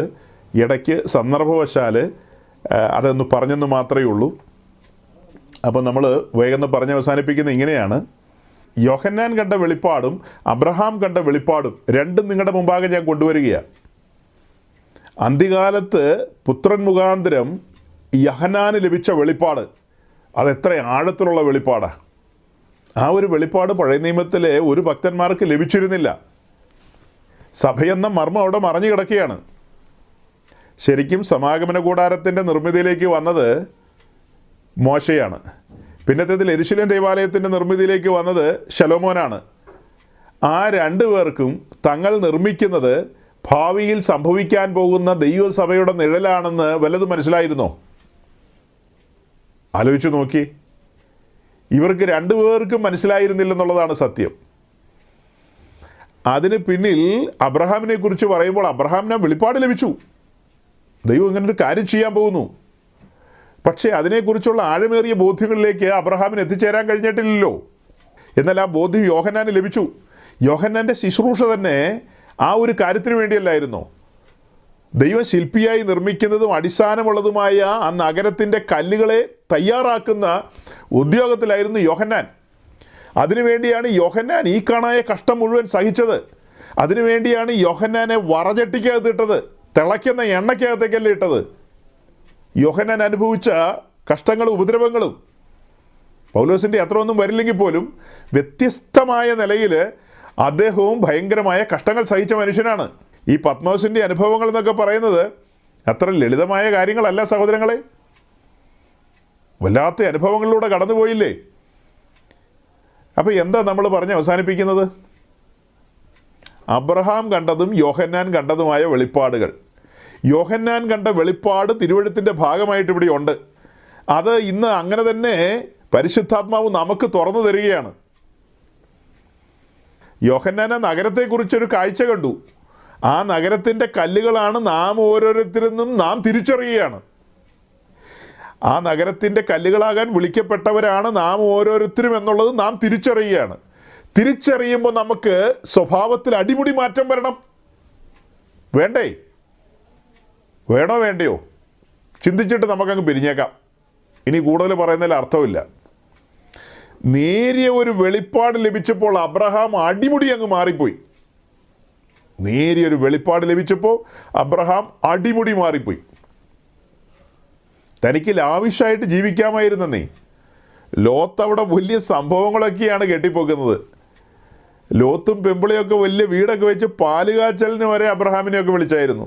അബ്രഹാമും സാറയും കൂടെ പോകുമ്പോൾ ഒരുപക്ഷെ സാറ ചോദിച്ചു കാണും, നിങ്ങളെന്നും ഇങ്ങനെ കൂടാരത്തിൽ കിടന്നോ? നിങ്ങളുടെ കൂടെ ഇറങ്ങി തിരിച്ച ആ ചെറുക്കൻ ലോത്തും അവൻ്റെ കെട്ടിയോളും അവരൊക്കെ കണ്ടോ? അത് തന്നെയല്ല, അവനിപ്പോൾ കോർപ്പറേഷൻ്റെ ചെയർമാനായി എന്നാണ് പറഞ്ഞാൽ. റാന്നിയിലുള്ള പാസ്റ്ററോ മറ്റോ ആണ് ലോത്തിന് വേണ്ടി പിണറായി വിജയനോട് റെക്കമെൻഡ് ചെയ്ത്. കോർപ്പറേഷൻ്റെ തലപ്പത്തൊക്കെ അബ്രഹാം വരുന്നില്ലേ? വരണ്ട. അയാളൊരു വല്ലാത്ത മൂശേട്ട സ്വഭാവക്കാരനാണ്. എന്തോ വെളിപ്പാട് കണ്ടെന്നോ ശില്പിയായിന്നോ നിർമ്മിച്ചെന്നോ എന്തൊക്കെയോ പറഞ്ഞുകൊണ്ട് നടക്കുക പുള്ളി ഇങ്ങനെ അല്പകാലം മാത്രം എന്നൊക്കെ പാട്ടും പാടിക്കൊണ്ട് നടക്കുക. ലോത്ത് അങ്ങനെയല്ല. അദ്ദേഹം ഒരു കോർപ്പറേഷൻ്റെ തലപ്പത്തിരുന്ന് കൊടിവെച്ച കാറിൽ നടക്കാൻ മനസ്സുള്ളവനാണ് അദ്ദേഹം. അപ്പോൾ അങ്ങനെ പാസ്റ്റർ റെക്കമെൻഡ് ചെയ്ത് കഴിഞ്ഞപ്പോൾ ശ്രീമാൻ പിണറായി വിജയൻ അത് അക്സെപ്റ്റ് ചെയ്തു. ലോത്തിനെ ഒരു കോർപ്പറേഷൻ്റെ തലപ്പത്തിരുത്തി കൊടിവെച്ച കാറും കൊടുത്തു. അങ്ങനെയൊക്കെ പറന്ന് കിടക്കുകയായിരുന്നു ലോത്ത്. പക്ഷെ ഇങ്ങനെ ഈ വെളിപ്പാട് കണ്ടതിന് ശേഷം അടിമുടി മാറിപ്പോയി. പിന്നെ പാട്ട് എന്നു വേണ്ട എല്ലാത്തിലും മാറ്റമായി പോയി. മൊത്തത്തിൽ ഉറങ്ങി എഴുന്നേറ്റിപ്പോൾ ഒരു മാറ്റം വന്നെന്ന് നമ്മൾ പറഞ്ഞു കേട്ടിട്ടില്ലേ? ഉറക്കമൊന്നും അല്ല കേട്ടോ. ഇവിടെ വെളിപ്പാട് ലഭിച്ച അബ്രഹാം മാറ്റിമറിക്കപ്പെട്ടു എന്ന് പറഞ്ഞാൽ മതിയല്ലോ. മാറ്റിമറിക്കപ്പെട്ടു. ദൈവത്തിൻ്റെ പദ്ധതികൾ കൺമുമ്പിലേക്ക് വരികയാണ്. ആരുടെ പദ്ധതിയാ? സൃഷ്ടാവായ ദൈവത്തിൻ്റെ പദ്ധതികൾ. ആ നാട്ടിലേക്ക് ഒരു മനുഷ്യന് മനസ്സിലാകാത്ത കാര്യമാണ് അബ്രഹാമിന് മനസ്സിലാക്കി കൊടുത്തത്. അതേ കാര്യം തന്നെ അതിൻ്റെ 10 ഇരട്ടി പവന്മാറ്റ് മഹത്വത്തിലല്ലേ നമുക്ക് വെളിപ്പെട്ടത്. നമുക്കൊരു മാറ്റവും ഇല്ല. ഞാനിത് പറഞ്ഞുകൊണ്ടിരിക്കുമ്പോൾ തന്നെ എൻ്റെ ഉള്ളിൽ ചിരിയാണ് വരുന്നത്. ഇന്നിൻ്റെ പെന്തിക്കോസിനെയും ഞാൻ ഓർത്തു, അബ്രഹാമിനെയും ഞാൻ ഓർത്തു, ലോത്തിനെയും ഞാൻ ഓർത്തു, റാന്നിയിലെ നരച്ച് കുരച്ച പാസ്റ്ററെ ഓർത്തു. എല്ലാത്തിനും എൻ്റെ കൺമുമ്പിൽ ഞാൻ കൊണ്ടുവന്നു. സത്യത്തിൽ ചിരി വരിക. ചിരി ദുഃഖമായിട്ട് തീരും എന്നുള്ളതാണ് വേറൊരു സത്യം. ഈ ചിരിയൊക്കെ വലിയ ദുഃഖത്തിലേക്ക് പോകാൻ പോവുക. കാരണം തങ്ങളുടെ സ്വയത്തിൽ ജീവിച്ച് തങ്ങൾക്ക് വേണ്ടി മാത്രം ജീവിച്ച് മരിക്കുന്ന ഒരു സമൂഹമാണ് നമ്മുടെ സമൂഹം ഇന്ന്. സഹോദരങ്ങളെ, ഭയങ്കരമായ കാഴ്ച. എനിക്ക് വാക്കുകൾ കിട്ടുന്നില്ല. എനിക്ക് എൻ്റെ ഹൃദയം സ്തംഭിച്ച് നിൽക്കുകയാണ്. ഞാനിത് കാലേ കൂട്ടി ചിന്തിച്ചൊന്നുമല്ല. ചിന്തിച്ചു വന്ന മെസ്സേജ് വേറെയാ. കാൽവിനിസമാണ് ഇന്ന് പറയാനിരുന്നത്. അർമേനിയനിസവും കാൽവിനിസവും ഒക്കെ പറയാനായിട്ട് ഇന്ന് പഴയ മെസ്സേജിലേക്ക് ഞാൻ സജ്ജമാക്കി കൊണ്ടുവന്നല്ലേ ഒരു ഫുൾ ഷീറ്റുമായിട്ടാണ് വന്നിരിക്കുന്നത്. പക്ഷെ അങ്ങോട്ടൊന്നും പോകാൻ പറ്റിയില്ല. അതായത് അവിടെ ഇവിടെ ഒക്കെ പറഞ്ഞ് ഒടുവിലേക്ക് വന്നു കഴിഞ്ഞപ്പോൾ കാതലായ ഒരു കാര്യമാണ് പരിശുദ്ധാത്മാവ് വെളിപ്പെടുത്തി തന്നത്. ഒരു വെളിപ്പാടിലേക്ക് വന്ന അബ്രഹാം അടിമുടി മാറി. കാഴ്ചപ്പാടുകൾ മാറി, ചിന്താഗതികൾ മാറി, ഇടപാടുകൾ മാറി. മൊത്തത്തിൽ വൻ പരിവർത്തനമാണ് സംഭവിച്ചത്. അതുപോലെ തന്നെയാണ് തൻ്റെ കൊച്ചുമകനായ പത്രോസിൻ്റെ ജീവിതത്തിലും ഉണ്ടായത്. പത്രോസ് ഒരു സാധാരണ പത്രോസായിട്ട് മീൻ പിടിച്ച് നടക്കുകയായിരുന്നു. പക്ഷേ ഒരു സുപ്രധാനമായ ദിവസം തൻ്റെ പടകിലേക്ക് ഒരുവൻ കടന്നു വന്നു. രാവിളക്കോളം മീൻ പിടിച്ചിട്ട് ഒന്നും കിട്ടാതെ കട്ടപ്പെട്ടിരിക്കുക. ബാങ്ക് ലോണൊക്കെ അടയ്ക്കാനുമുണ്ട്. എന്തെല്ലാം പ്രാരാബ്ദമൊക്കെ ആയിട്ട് പോയിക്കൊണ്ടിരിക്കുക എന്നറിയാമോ പത്രോച്ചൻ. അങ്ങനെ ഇരിക്കുമ്പോഴാണ് ഒരു പൊടിമീനെ പോലും കിട്ടാതെ കട്ടപ്പെട്ട് രാവിലെ വന്നിരിക്കുക. അപ്പോഴാണ് കർത്താവ് പറയുന്നത്, പത്രോസേ ആഴത്തിലേക്ക് വലയെറിയാൻ പറയുന്നത്. ശരി, നിൻ്റെ വാക്കിന് ഞാൻ വലയെറിയാം. എന്നേക്കാളും എക്സ്പീരിയൻസ് ഒന്നും നിനക്കില്ല, ഞാൻ ഗലീലക്കടലിൻ്റെ പേരിൽ ഡോക്ടറേറ്റ് ഉള്ള ആളാണെന്നൊന്നും പറയാൻ പോയില്ല. ആ വലിയ ഭാവം ഒന്നും കാണിച്ചില്ല. വളരെ നിഷ്കളങ്കതയോടെയാണ് താൻ ആ വാക്കുകൾ പറഞ്ഞത്. യെസ്, അടിയനിതാ, ഞാൻ ആഴത്തിലേക്ക് വലയിറക്കാം. വലയിറക്കി, പെരുത്ത മീൻകൂട്ടം, പടക് നിറച്ചു. നമ്മുടെ ഇന്നിൻ്റെ പെന്തിക്കോസിൻ്റെ പ്രസംഗം അവിടെ കൊണ്ട് ഫുൾ സ്റ്റോപ്പ് ഇടും കേട്ടോ. പടക് നിറച്ചു, ശൂന്യതയിൽ പടക് നിറയ്ക്കുന്നൊരു ദൈവം. ഇന്നിൻ്റെ പെന്തിക്കോസ് അവിടെ ഫുൾ സ്റ്റോപ്പ് ഇടും. നമ്മൾ വെടിവെച്ച് കൊല്ലുക എന്ന് പറഞ്ഞാൽ ഫുൾ സ്റ്റോപ്പ് ഇടില്ല. നമ്മളവിടെ സെമി കോളിനല്ലാതെ ഇടില്ല. മുഴു ലോകവും ഇളകി വരിക എന്ന് പറഞ്ഞാലും നമ്മളിടില്ല ഫുൾ സ്റ്റോപ്പ്. നമ്മൾ പിന്നെ എവിടെ കൊണ്ടുപോയിടും ഫുൾ സ്റ്റോപ്പ്? ഈ കാണായ പെരുത്ത മീൻകൂട്ടത്തെയൊക്കെ ഉപേക്ഷിച്ചിട്ട് നടന്നു പോകുന്ന ഒരു പത്രോസിനെയാണ് നമ്മൾ കാണുന്നത്. മീൻ ഫ്രീസറിൽ കയറ്റാൻ പോലും കൂട്ടാക്കിയില്ല മനുഷ്യൻ.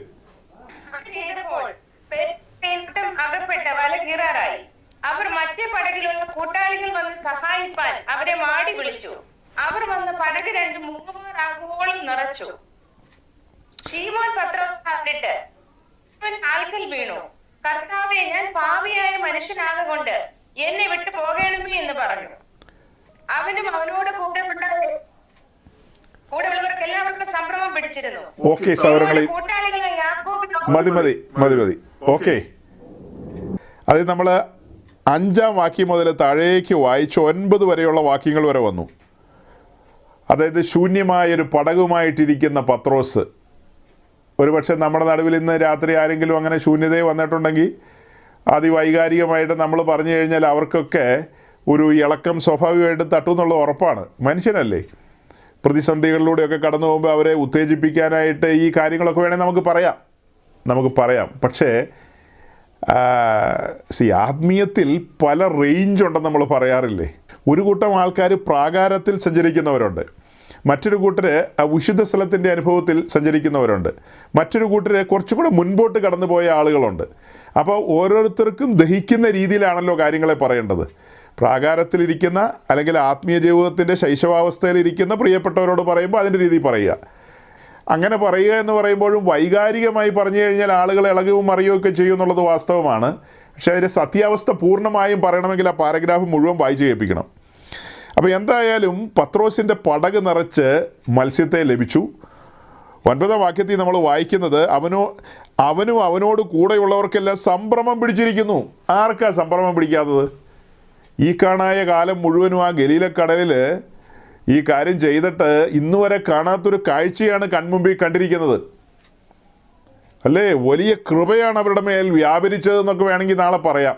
വലിയ കൃപയായിരുന്നു, കൃപ നിമിത്തം പടക് നിറഞ്ഞു, ഭയങ്കരം എന്നൊക്കെ പറയാം. പക്ഷേ അവിടെ ഒരു എൻകൗണ്ടറാണ് നടക്കുന്നത്. അടുത്ത വാക്യത്തിൽ 10-ാം വാക്യത്തിൽ നമ്മൾ കാണുന്നത് ഒരു എൻകൗണ്ടർ. പത്രോസും അവൻ്റെ സൃഷ്ടാവും മുഖാമുഖം വരികയാണ്.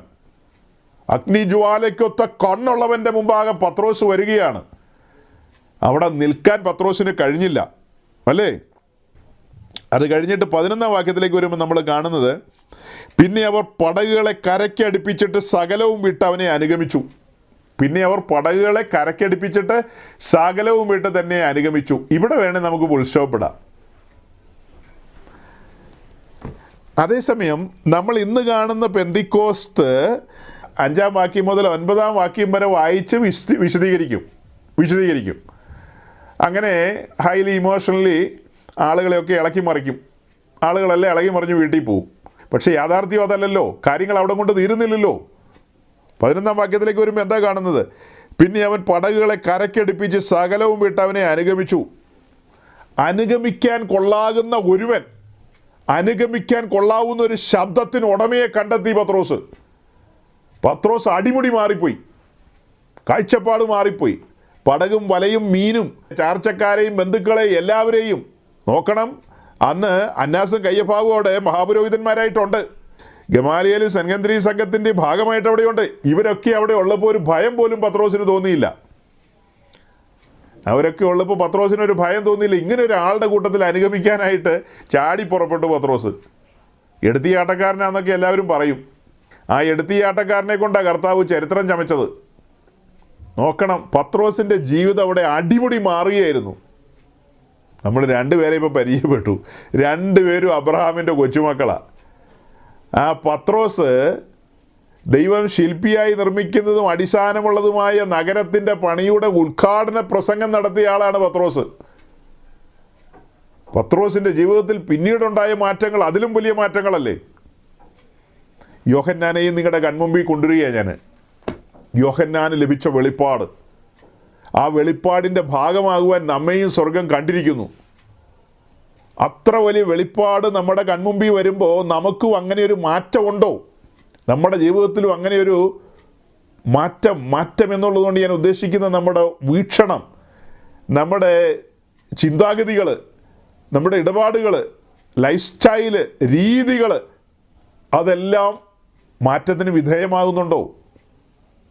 നാം ആ സമർപ്പണാനുഭവത്തിലൂടെയാണോ സഞ്ചരിക്കുന്നത്? അബ്രഹാമിനെ കൺമുമ്പിൽ വെച്ചു കേട്ടോ. മറുസൈഡിലെ ലോത്തും കുടുംബത്തെയും നമ്മൾ കാണിച്ചിട്ടുണ്ട്. അബ്രഹാമിനെ കാണിച്ചതുപോലെ ലോത്തിനെയും ഭാര്യയും കാണിച്ചിട്ടുണ്ട്. അവരെ ഇന്നും പരസ്യമായി നിർത്തിയിരിക്കുകയാണ്. ലോത്തിൻ്റെ ഭാര്യയെ നോക്കുമെന്നാണ് എഴുതിയിരിക്കുന്നത്. മറുസൈഡിൽ അബ്രഹാമിനെയും നമ്മൾ കാണുകയാണ്. ദൈവം ശില്പിയായി നിർമ്മിക്കുന്നതും അടിസ്ഥാനമുള്ളതുമായ നഗരത്തിന് വേണ്ടി കാത്തിരുന്നവർ. മറ്റവർക്ക് കാത്തിരിക്കാൻ മനസ്സില്ലായിരുന്നു. അവർക്ക് ഇൻസ്റ്റൻ്റായിട്ട് വിടുതൽ വേണമായിരുന്നു. ഇൻസ്റ്റൻ്റായിട്ട് പോരട്ടെ എന്നാണ് പറഞ്ഞത്. അവർക്ക് പർവ്വതത്തിലേക്കൊന്നും ഓടാനൊന്നും മനസ്സില്ലാന്നേ. അവർ വിട്ടുപോകുന്നതിനെ ഓർത്തവരാണ്. അവർ മടങ്ങിപ്പോകുവാൻ ഇടയന്വേഷിച്ചവരാണ്. അവർ ഹൃദയം കൊണ്ട് മടങ്ങിക്കഴിഞ്ഞു. ദൈവത്തിൻ്റെ ദൂതൻ പറഞ്ഞ വാക്കുകൾക്ക് വില കൽപ്പിച്ചില്ല. തിരിഞ്ഞു നോക്കരുതെന്നാണ് പറഞ്ഞത്. തിരിഞ്ഞു നോക്കരുത്. കാരണം അവിടെ നിന്നുള്ള പ്രകാശം അത്ര അട്രാക്റ്റീവായ പ്രകാശമാണ്. ആ പ്രകാശം നിന്നെ വലിക്കും. തിരിഞ്ഞു നോക്കിയാൽ ലോകത്തിൻ്റെ ആകർഷണീയത എന്ന് പറയുന്നത് ഭയങ്കരമാണ്. നിന്നെ വലിക്കും പുറകോട്ട്. തിരിഞ്ഞു നോക്കരുത്. പരമവിളിയുടെ ലാക്കിലേക്കായിട്ട് മുൻപിലേക്ക് തന്നെ ഓടണം. ഗൗരവമായ വെളിപ്പാടുകളാണ് ദൈവത്തിൻ്റെ പരിശുദ്ധാത്മാവ് നമ്മുടെ കണ്ണിന് മുമ്പിൽ കൊണ്ടുവന്നത്. കേൾക്കപ്പെട്ട വചനത്തിന് മുമ്പാകെ നമുക്ക് നമ്മെ തന്നെ താഴ്ത്താം. സഹോദരങ്ങളെ, ചില സമയങ്ങളിൽ അപൂർവമായി നമ്മുടെ മുമ്പിൽ, ചില സമയങ്ങളിൽ അപൂർവമായി മാത്രമാണ് വെളിപ്പാടുകൾ നമുക്ക് ലഭിക്കുന്നത്. എല്ലായ്പ്പോഴും ലഭിക്കുന്ന വെളിപ്പാടുകളല്ല, ഗൗരവമായ വെളിപ്പാടുകളാണ്. അടുപ്പിച്ച് സ്വർഗത്തിലെ ദൈവം 2 ആഴ്ചയായി നമ്മോട് ഇടപെടുകയാണ്. അബ്രഹാമിനെ മുൻനിർത്തിക്കൊണ്ട് വിശുദ്ധ മറിയയുടെ ജീവിതം നമ്മുടെ മുമ്പാകെ കൊണ്ടുവന്നു. ദൃഷ്ടാന്തമായിട്ട് കൊണ്ടുവരികയാണ്. മറുസൈഡിൽ ഇന്ന് അബ്രഹാമിനെ തന്നെ മുൻനിർത്തിക്കൊണ്ട് തൻ്റെ കൊച്ചുമക്കളായ പത്രോസിനെയും യോഹന്നാനെയും നമ്മുടെ മുമ്പാകെ കൊണ്ടുവരികയാണ്. ദൈവത്തിൻ്റെ പദ്ധതിയുടെ ഭാഗമാകുവാൻ കഴിഞ്ഞു എന്ന കാരണത്താൽ അവർ ഇരുവരും ഭാഗ്യവാന്മാരാണ്. അവർ അനുഗ്രഹിക്കപ്പെട്ടവരാണ്. ആ അനുഗ്രഹാവസ്ഥയിലേക്ക് വരേണ്ടവരാണ് നാമും. ആ ഭാഗ്യാവസ്ഥയിലേക്ക് വന്നവരാണ് നാം. ആ തലയെടുപ്പിലും ബോധ്യത്തിലും സമർപ്പണത്തിലുമാണോ നമ്മൾ മുൻപോട്ട് പോയിക്കൊണ്ടിരിക്കുന്നത് എന്നുള്ള ഒരു ആത്മപരിശോധന നടത്തുവാൻ വിശുദ്ധന്മാരെ ആഹ്വാനം ചെയ്തുകൊണ്ട് ഞാൻ എൻ്റെ വാക്കുകളെ ചുരുക്കുന്നു. ദൈവം നിങ്ങളെ സമൃദ്ധമായി അനുഗ്രഹിക്കട്ടെ. Thank you.